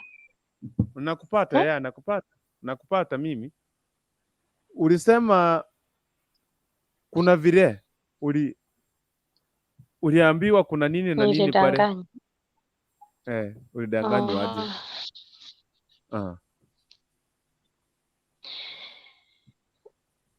Mimi sasa niliambiwa ako na duka. Hiyo duka ni yake, na hiyo duka haikuwa yake, ilikuwa ya ndugu yake, alikuwa anamwekea. Simi kuenda huko kupata, nikapata bado anaendelea kwa duka. Naendelea business yake. Sasa aliniambia ni yake, lakini haikuwa yake, ilikuwa ni ya ndugu yake. Wakati nilienda nilikuja kujua baadaye haikuwa yake. Unaona? Ilikuwa ya ndugu yake. Sasa kukaa ndio nilijua hiyo maneno. Ulihandle the situation. Umejua duka si na nyumba nilipata ilikuwa single room. Esaiga. Sijui itaje saiga. Nyumba ya vijana. Sasa hiyo nyumba ilikuwa room moja. But alikuwa anaipamba tu. Ilikuwa smart, kama ilikuwa ya room moja.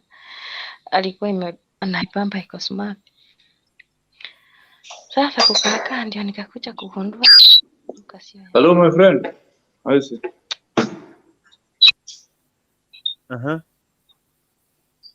Mimi kuoneka kwangu kulikuwa funny. Ukaondoka tena? Nilienda ni kama date. Basi nikakaa mpaka wa sasa. Juu mzazi wangu Mzazi wangu ni yule anachunga masaa. Atakuuliza umetembea wapi, umeona nini, umejifunza nini.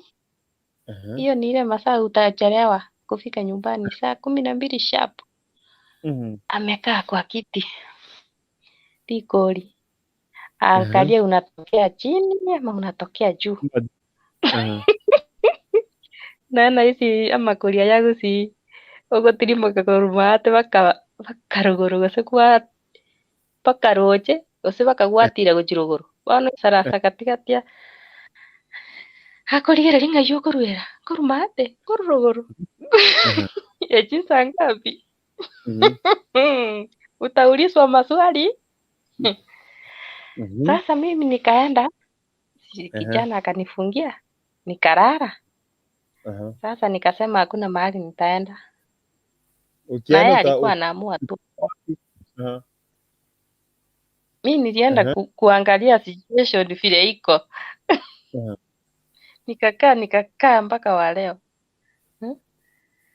Nikasema nyumbani nikirudi kumeumana, sitarudi. Walikufuatilia?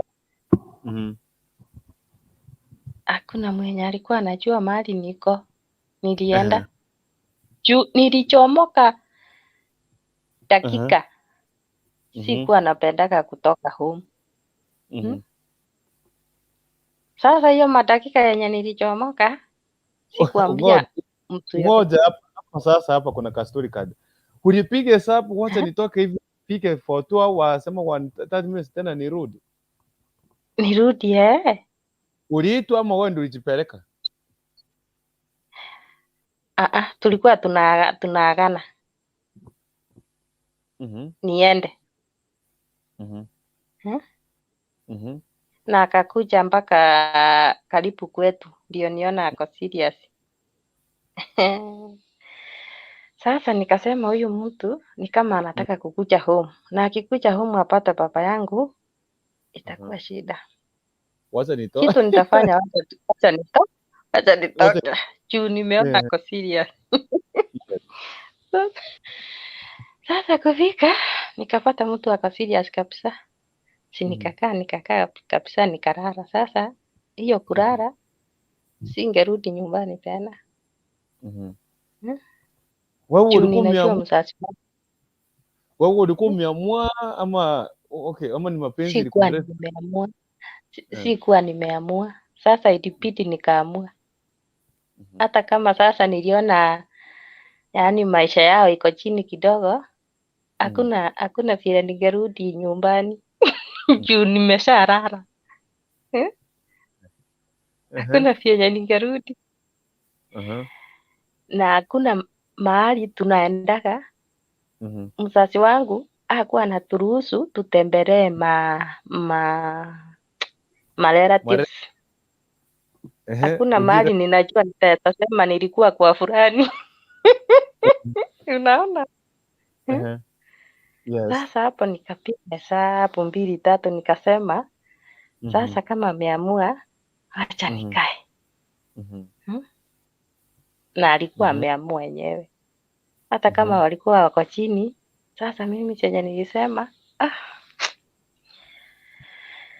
sasa kama nikukaa. Juu hakuna mahali nitaenda tena. Nikienda nyumbani ni shida juu ya shida ingine. Sasa nikakaa hivyo tu mpaka wa leo ndio nilikuja kugundua duka sio yake. Na nyumba yenyewe ni kidogo. Sasa mimi nilikuwa nasema hiyo duka at least itatujengea nyumba. Sasa ikawa duka sio yake. Unaona? Sasa nikapiga hesabu 2 3 nikasema masamba yake si unaona finye iko kubwa. Hakuna. Iko. Nikapiga hesabu nyingine nikasema nikakaa miezi 3. Nikasema wacha nirudi nyumbani. Kufanya nini? Kuleta manguo zangu. Kufika nyumbani nikakaribishwa ile kukaribishwa wengine. Kwanza si kuingia hivi niliulizia kwa barabara. Mlisikia ninauliziwa aje? Ninauliziwa aje? Watu akaniambia hatari, urudi uende. Ninaulizia kwa barabara sasa kabla sijaingia home. Mumesikia ninaongelewa aje? Ati baba yako alikutafuta. Baba yako alikutafuta. Aki kama ungerudi hiyo siku, kama ungerudi, angekufanyia chochote. Juu alisumbuka, alikuulizia mlimuona wapi, nani mlimuona na yeye, nani. Hakuwa na simu Nikia hivyo nikafurahi sasa, nikaingia na furaha. Kuingia, sasa nikaanza kujiuliza mbona singekuja haki. Kama ningejua singeulizwa, ningetoroka mbio. Sasa acha tukae. Msasi akuja niulizie, sasa nikamwelezea vile ilikuwa. Sasa nikamwambia mimi nimeamua. Nikabeba vitu nikarudi. Sasa akaniambia muende mkuja na yeye.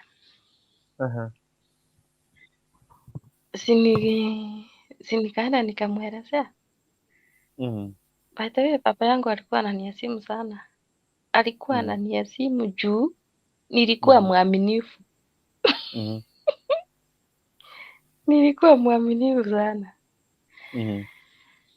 Tukapanga siku, tukaenda home. Kufika home, tukangoja tukapata tumengojewa vizuri sana. Hata mzazi wangu alimchinjia mbuzi. Tulikuwa watu watatu, mimi na yeye na rafiki yake. Alafu akamchuchia mbuzi. Sasa nikasema, si mungesema tukuje na watu wengi. Kama ungetoka. Timo text imekuwa na karibu sana Timo text. Thank you very much Timo. Karibu kwenye show. Okay, hebu nikuulize swali moja. Hii ilikuwa mwaka gani na ilikuwa na miaka mingapi? When was this?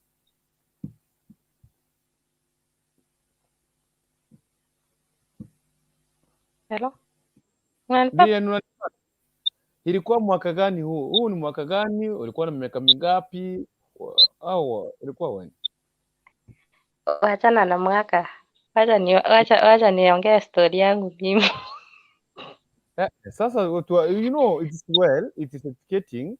Unajua it is educating. Kuna mtu pale nyumbani kwao bado anaogopa papake amefikisha ile umri wa kutoka, lakini kumbe papake anataka uende uachane magari na boyfriend anataka uende, utaki kuenda, ndio mwanake anakuwa akiona umeenda tu hivi 1 wiki umekosekana, anafurahi anasema ameenda, anafurahi. When was this? Sitasema ni wewe. Kurukutu acha kutu. Sitasema ni wewe.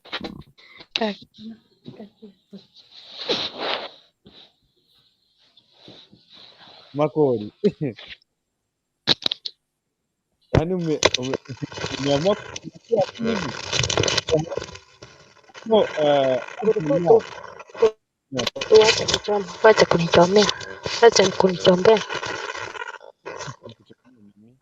Hello? Sija kuchomea kabisa. You know it is educating. Unanipata? Haina kupata.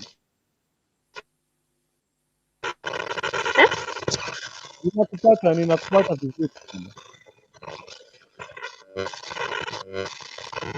Wacha ni shortcut. Kutoka hapo tukarudi. Kurudi. Sasa nimeanza kuangalia. Sasa akili imeanza kufunguka. Nikarudi nyumbani nikaambia baba.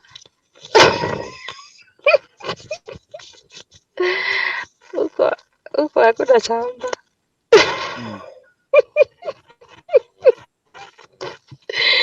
Nataka kuchanga hakuna. Mimi nitatoka huko. Ukitoka. Sasa akaniuliza nani alikuchagulia huko? Mimi. Nikamwambia hapana. Sasa kudanganya ati iko kubwa. Nikianza kuwagia vijana wenu nini takia nini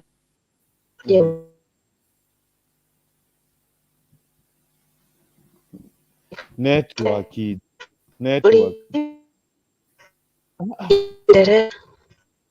Liliani. Unajua network imetukwamisha bado tumekwama pale kwa ukianza kuwagawanya shamba vijana wenu. Tuendelea kutoka hapo.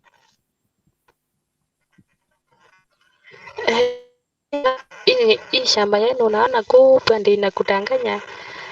Nikianza kuwagia hivi vijana wenu itapakia nini? Hakuna mwenye alikupeleka huko, ni wewe mwenyewe ulijipeleka. Ni wewe mwenyewe ulijipeleka. Na sitaki kukuambia utoke huko. Umasikini uko kila mahali. Unaona? Usitoroke huyo kijana ati maskini. Wewe fanya hivi. Ukuje nikupatia kasehemu, ulimalime ujiendeleshe.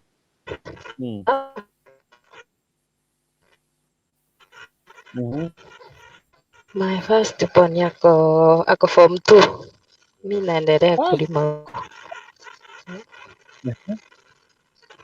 Napata vijana watanifu. Kidogo baba yangu alikufa 205. Pole, mzee alikuwa mzuri. Akakufa.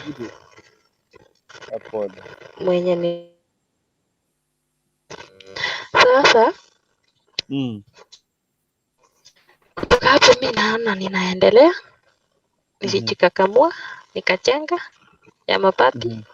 Nimetoka ya mabati, nimejenga hii ya kisasa.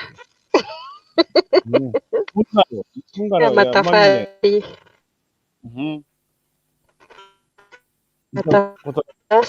Ningekuwa mtu nikatoka kale kadogo, nikajenga ya rumu 3. Unaona? Nimetoka hiyo, nimejenga hii ingine ya kisasa sasa. Permanent. Ukiwa na roho ya kufanya, utafanya. Na vile niliangalia hiyo boma, nikasema tafanya ABCD nini? Niendelee. Sasa ningetoroka kati ni maskini, niende kutafuta utajiri. Utajiri yes uko. Lakini huwezi pata amani. Yenye niko nayo inafanya unajiendeleza haraka haraka. Vile mumeaminiana. Yeah. Sasa kama haungekuwa pale, imagine. Kama haungekuwa pale, kama tu ukapata kuambia kaa huko, angekuambia mtoto wangu, hakuna shamba toka. Sasa hii ungekuwa wapi? Hiyo mzee ni mzuri. Kuna mahali ingine inafikaga Ngurukutu. Hiyo Kenya aliniambia nisitoroke. Sasa hiyo ndio inafanya nikae sana. Juu kama angekuwa uhai ningeenda nimwambie mimi huko nimetoka. Sasa yuko. Sasa yuko.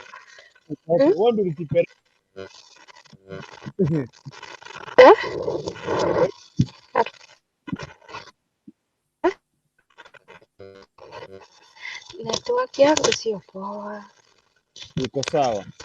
Kama sasa tuseme hivi, ni short tuseme duka ndio ilikufanya ukaenda, si ndio?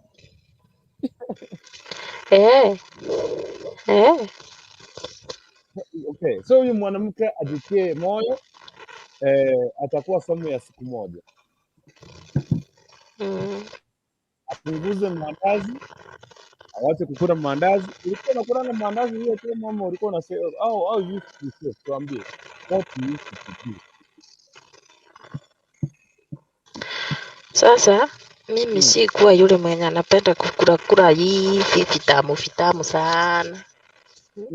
Si nilianza kujisettle sasa, nikaanza kusema sasa hapa kilioko ni kujinyima vitu ingine ndio usonge mbele. Hata watu wakijua fulani ulienda mahali fulani ndio wasikuchekelee, angalau ufanye uinuke kidogo, angalau marafiki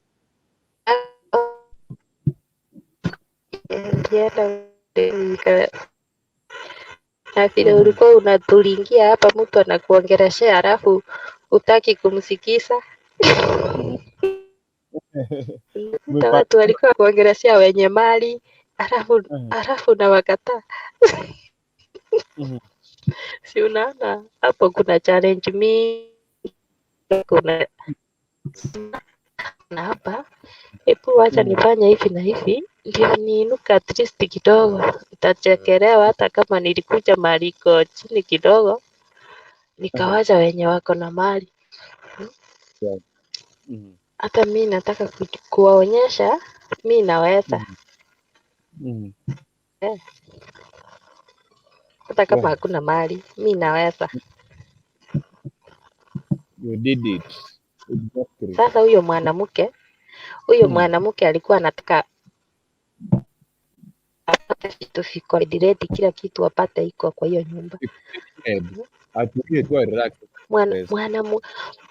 Mwanamke mzuri nyumba yake kama ilikuwa ya nini, kama ilikuwa kama ni ya matope, hata ukikaa na Nairobi si utaweza sema uwacha nipige simu ile nyumba yetu ipomo ama ni aje? Hivyo.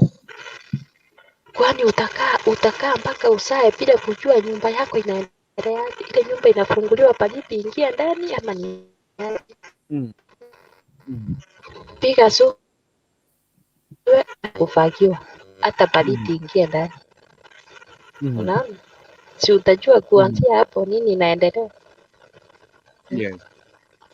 Na vile uliona hiyo nyumba yako vyenye iko hiyo yenye alionyesha, hata kama sio yake, iko na kiti ama haina kiti, iko na kikombe haina kikombe, uanze kusema wacha ninunue hii kikombe.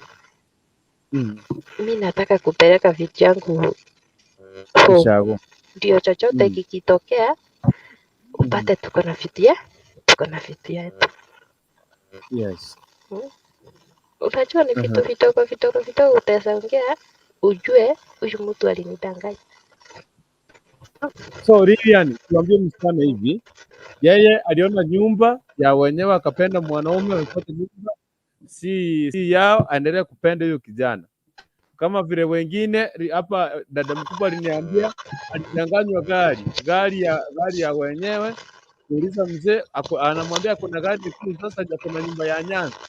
Anamwambia kuna gari, lakini wakienda kwa nyumba kuna nyumba ya Nyanza. Akimwambia leta pesa za gari, amefanya ile biashara ameweka kwa chama. Akimwambia leta gari nyumbani, anamwambia hakuna barabara gari inasapita fike nyumbani. Unaona? Hiyo vitu iko yenyewe. Kuna kasini yangu. Hata na wewe kuna kasini yangu. Kuna kasini yangu alidanganywa na durafa mwingine ati gari ni yake. Na gari ilikuwa ni ya mwenyewe, alikuwa ameajiriwa, ana supply vitu ya duka. Sasa akamdanganya gari ni yake. Lakini hii dunia iko na mambo. Mwanaume ambaye anataka kuoa lazima udanganye, lakini inalaraka JKIA haikujangi huko, hatuna uwanja wa ndege. Waambie Q5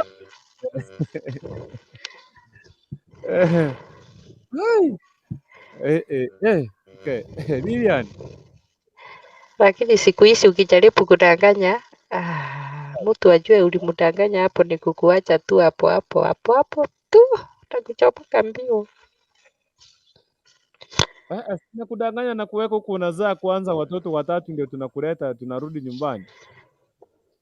Siku hizi hata wakizaa hata 5 mtu anatoka, hawajali kutoka. Siku hizi hawajali, ni kutoka tu na hao watoto, ama wengine wakuachia watoto wanatoka wenyewe. Unakuta mtu anawacha watoto huko anaoleka kwingine. Unaona? Princess Anna anasema kwamba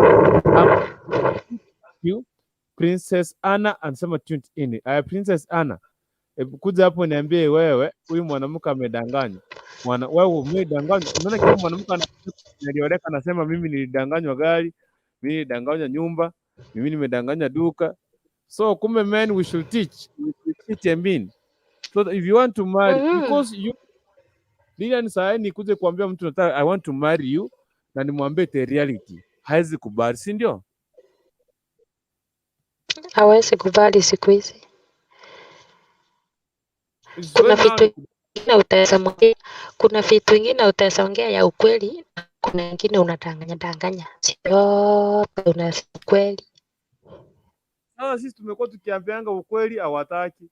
Tukiwaambia ukweli hawataki, kumbe lazima tutanganye. Thank you. Kumbe hii topic ilikuwa moto wanaume mmesikia? Lazima udanganye. Ndio watu ndio umpeleke akizaa mtoto anapata hali si hali. Haizi rudi kwao. Sasa nikuulize Lilian. Hii time ambayo ulirudi siku hizi. Wacha nikwambie. Siku hizi huwezi danganya msichana. Ukimdanganya akijua ukweli ni kutoka. Siku hizi huwezi danganya msichana. Na kama unataka kuoa na mwaminifu, mwambie ukweli wako wote ndio upate wako. Lakini ukijaribu kudanganya siku hizi utajiharibia. Siku hizi ambia mtu ukweli, akupende ama asikupende, utakuja pata wako mwenye atakupenda na hiyo umasikini wako. Hakuna haja uoe mtu umwambie uko na mali mingi, akifika akute hakuna, mumekaa na yeye ama mwaka moja mumekaa, akute hakuna, ametoka tena uenda kutafuta mwingine.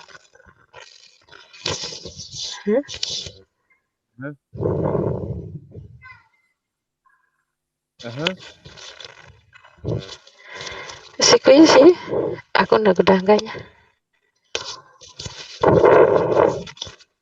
Okay. Afadhali uongee ukweli wako ukupatie mtu mzuri. Hivyo tu. Wanatamani mali mingi. Mtu hataki aende kujijengea, mtu hataki aende kujinunulia kitu, anataka aenda akute kila kitu iko kwa hiyo nyumba akae. Unaona?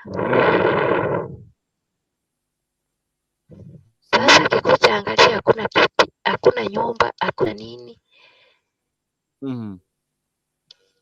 Ile mali uko naye kidogo, akule ikisha atoke.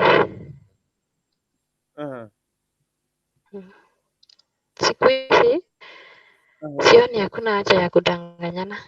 Ambia mtu ukweli, akupende ama akukatae. Hivyo tu.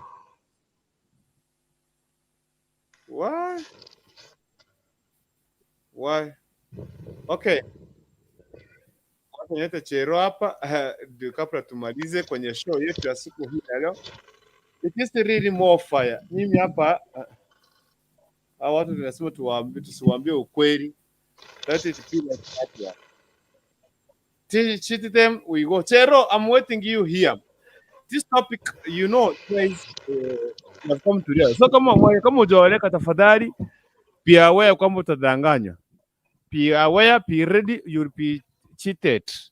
Lazima utadanganywa, utakuja kurealize ukweli baadaye. So really nikingoja Chero ingie. This time ulirudi kwenyu sasa. Ulirudi ukiwa na mimba ama ulirudi kama uko flat?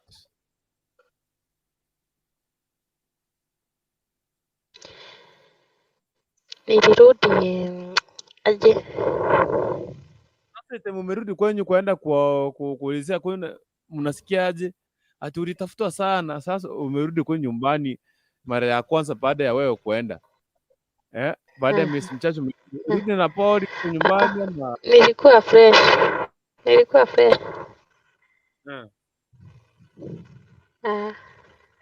Wewe ukienda uliendanga na nguo ama ulikuja kuchukua nguo baadaye? Hiyo ndio wakati nilienda kuchukua nguo. Na wale pale Martha Iniroso walirespondi aje baada wewe umeenda? Walirespondi aje? Walikwambia karibu ama ulifichwa chini ya kitanda for some time? Sikufichwa. Walikuwa wananingojea by the way, nilikuta walikuwa wananingojea. Na mimi sikuwa najua na ngoja.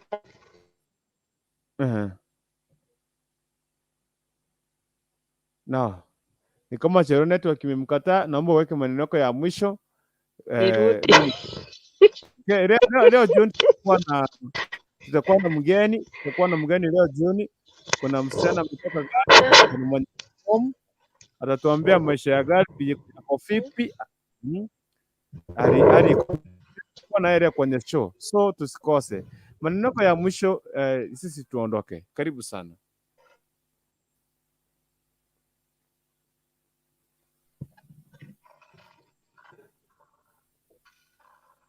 Lilian, maneno ya mwisho tafadhali. Weka maneno ya mwisho.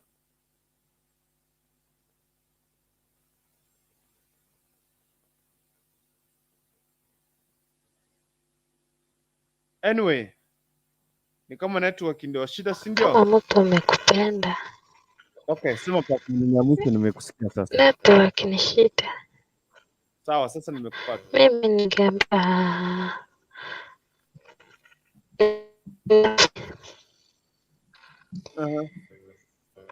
ukitaka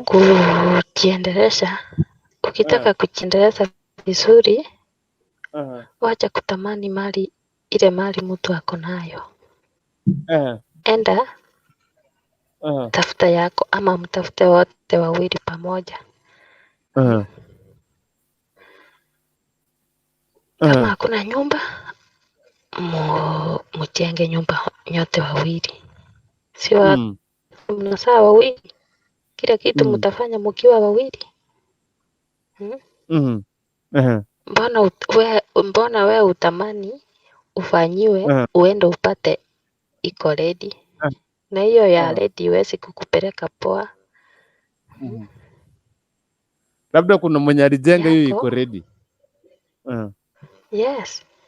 Sasa yako hata mwenye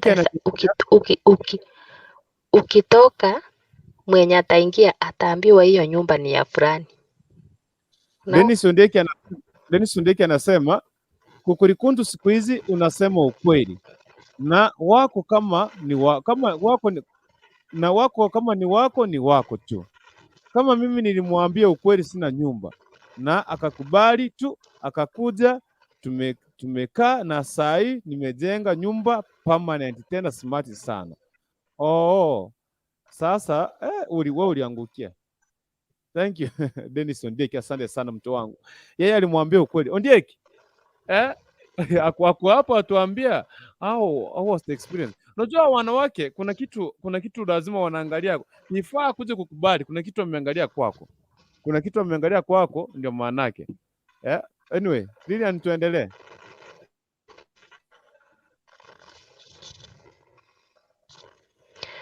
Sikuishi kusema ukweli. Ukweli ni poa. Juu mboso ngainireri. Ekenyoroki amanyire ngambura kwa nyuomire. Yes. Naya kwaremire nga kwa nyuomire lakini ngainireri tiba kumwiso kuyaka kwa njogorimo. Akobera nyore bintu bikwa mungainete mbio no gochomoka agende. Twigwitu kwabareirwa aya nanaki nkwa nyomete mukugwa akagotama. Oino mutanga ni kwa rete. Agatama. Oino mutanga ni kwa rete akagenda. No iyo kabere kagocha nere ngochare neta siate ku muntu narenga bwa akagenda nera ng'e kwibori naki. kia kitataka gani harari afadhali hata hiyo monde kiana na ki timu ya Nyumba timu ya na inkurara jikoni na kioroje noche to senana akikataa uachane badala ya kuhesabiwa. Tera balembo balero gaki abantu bakunywa mabona tubururu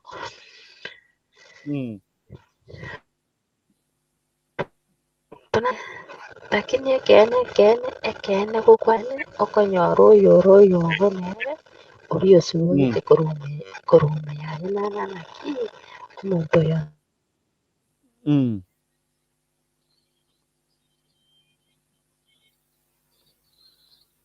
Okay, Lilian Makori. Respa warakorera alienda Dennis Ondeki akina Princess Anna Cherotich Chero alikuja akasiomeria akaenda tena Cherotich Peti. Okay.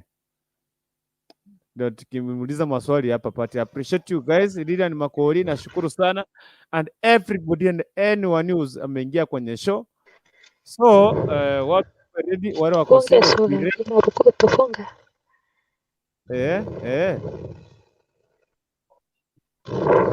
Funga so. Ndio nataka kufunga, nataka ufanye aje? Tuombe tufunge, tuombe tu. Net. Tuombe, tufunge show.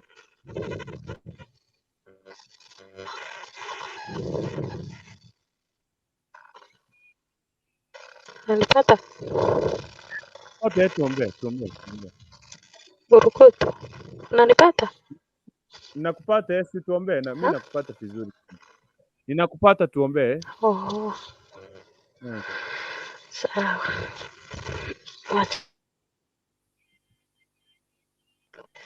Mwacha ntatanya sai. Bila manasinga chogo. Kuro mugasori ngo mutambe. Rituko ritambe. Twakorera rituko. Nande watakiri rituko rinde ringa tatanya sai. Tatanya sai noroche studio yetu ya Kisiote TV. Era twanya kumirana, twanya gusema tunamanya bantu unatugenderete kome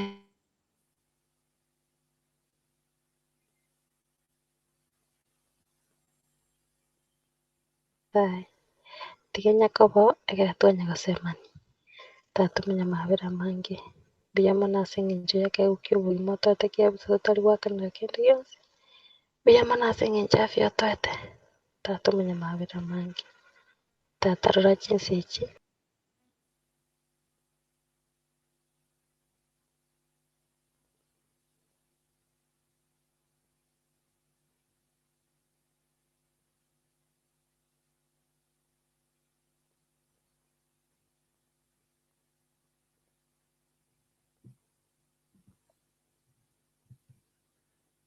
Na katika jina la Yesu tumeona kuamini, amen. Lilian Makori network imemtupa kitege tiko korera masabo kiakumeweza kutumalizia maombi. Anyway, it is well and good. Dennis Ondek, ujue yeye ndio msichana peke yake kwao, hakuna mwingine. Tumekaa Saiga na yeye, nilikuwa nafikiria atatoroka, lakini tuko na mtoto mmoja. Asante sana Deno. That's a good message to these young ladies. She's a good example. They know. Congratulations to her. Lian, congratulations to you and everybody. Congratulations for what you did. Uli hold up, ukashikilia kwenye hiyo mahali ulikuwa and everything ilikuwa sawa. Mimi nimeshukuru. Nimesema asante kwa kung'ang'ana pamoja na mimi. Lilian, fungua mic. Lilian.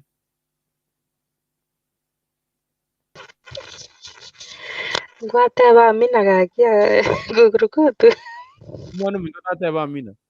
Nateba Amina nako rbaka nateba Amina because niona network kwa. Kigambi hapa mama. Uko tuko mwenyewe sema mwambie ngia. Mwambie ngia. Naiva no diesi wate maguchigai. Sakugoti. I appreciate for you. Thank you for being with me. Thank you for joining me. Thank you for support. Yes. Tumerane nande mara kwa nyasa oyo. Ega akimbia monto mina nemana kwa mwana minto. Thank you very much. I appreciate nyasa oyo tiga kukwati sinaye utukobia mambingi yake yuma kabisa. Thank you very much. Thank you very much. I appreciate you guys. Nina bantaba ngwana. Nina bantaba yake yuma kabisa. Tumeshirikiana mpaka mwisho wa dahari tangia mwendo wa saa 3 saa 4 masaa matatu risali 3 kwenye show. Oi, si rahisi hivyo. Hakika nashukuru sana Mwenyezi Mungu, and I think tumefika mwisho wa show yetu siku hii ya leo. But I want to tell you one thing. Always focus towards the positive things. Wake up to ziko positive mbele yako and utakuwa successful. Ladies, don't focus on wealth, on materialistic. Don't be materialistic, but focus on what your future, what will be. Have a bright future for yourself. Have a bright future for your children. Have the what? Kizungu ni kigumu. Anyway, I appreciate you guys. Thank you for joining me. This is Kisi Hot TV, and me, they call me Nyamto Dennis, aka Kukurikuntu, aka Kurutu. Those are my names. If you call me, I will just accept, and I will itika. For now, it is now saa 7:33 alfajiri Afrika Mashariki, tarehe 13 mwezi wa 10 2021. It's a great opportunity, great pressure to me to leave the studio. Tupatane tena jioni leo mwendo wa saa 3 kamili, ama sio? Good night, mchana mwema, siku njema, bye bye. And now may the grace of our Lord Jesus Christ and the love of God and the fellowship of the Holy Spirit be with us now and forevermore. Amen and amen and amen. Bye bye. Bye bye. See you. Bye bye.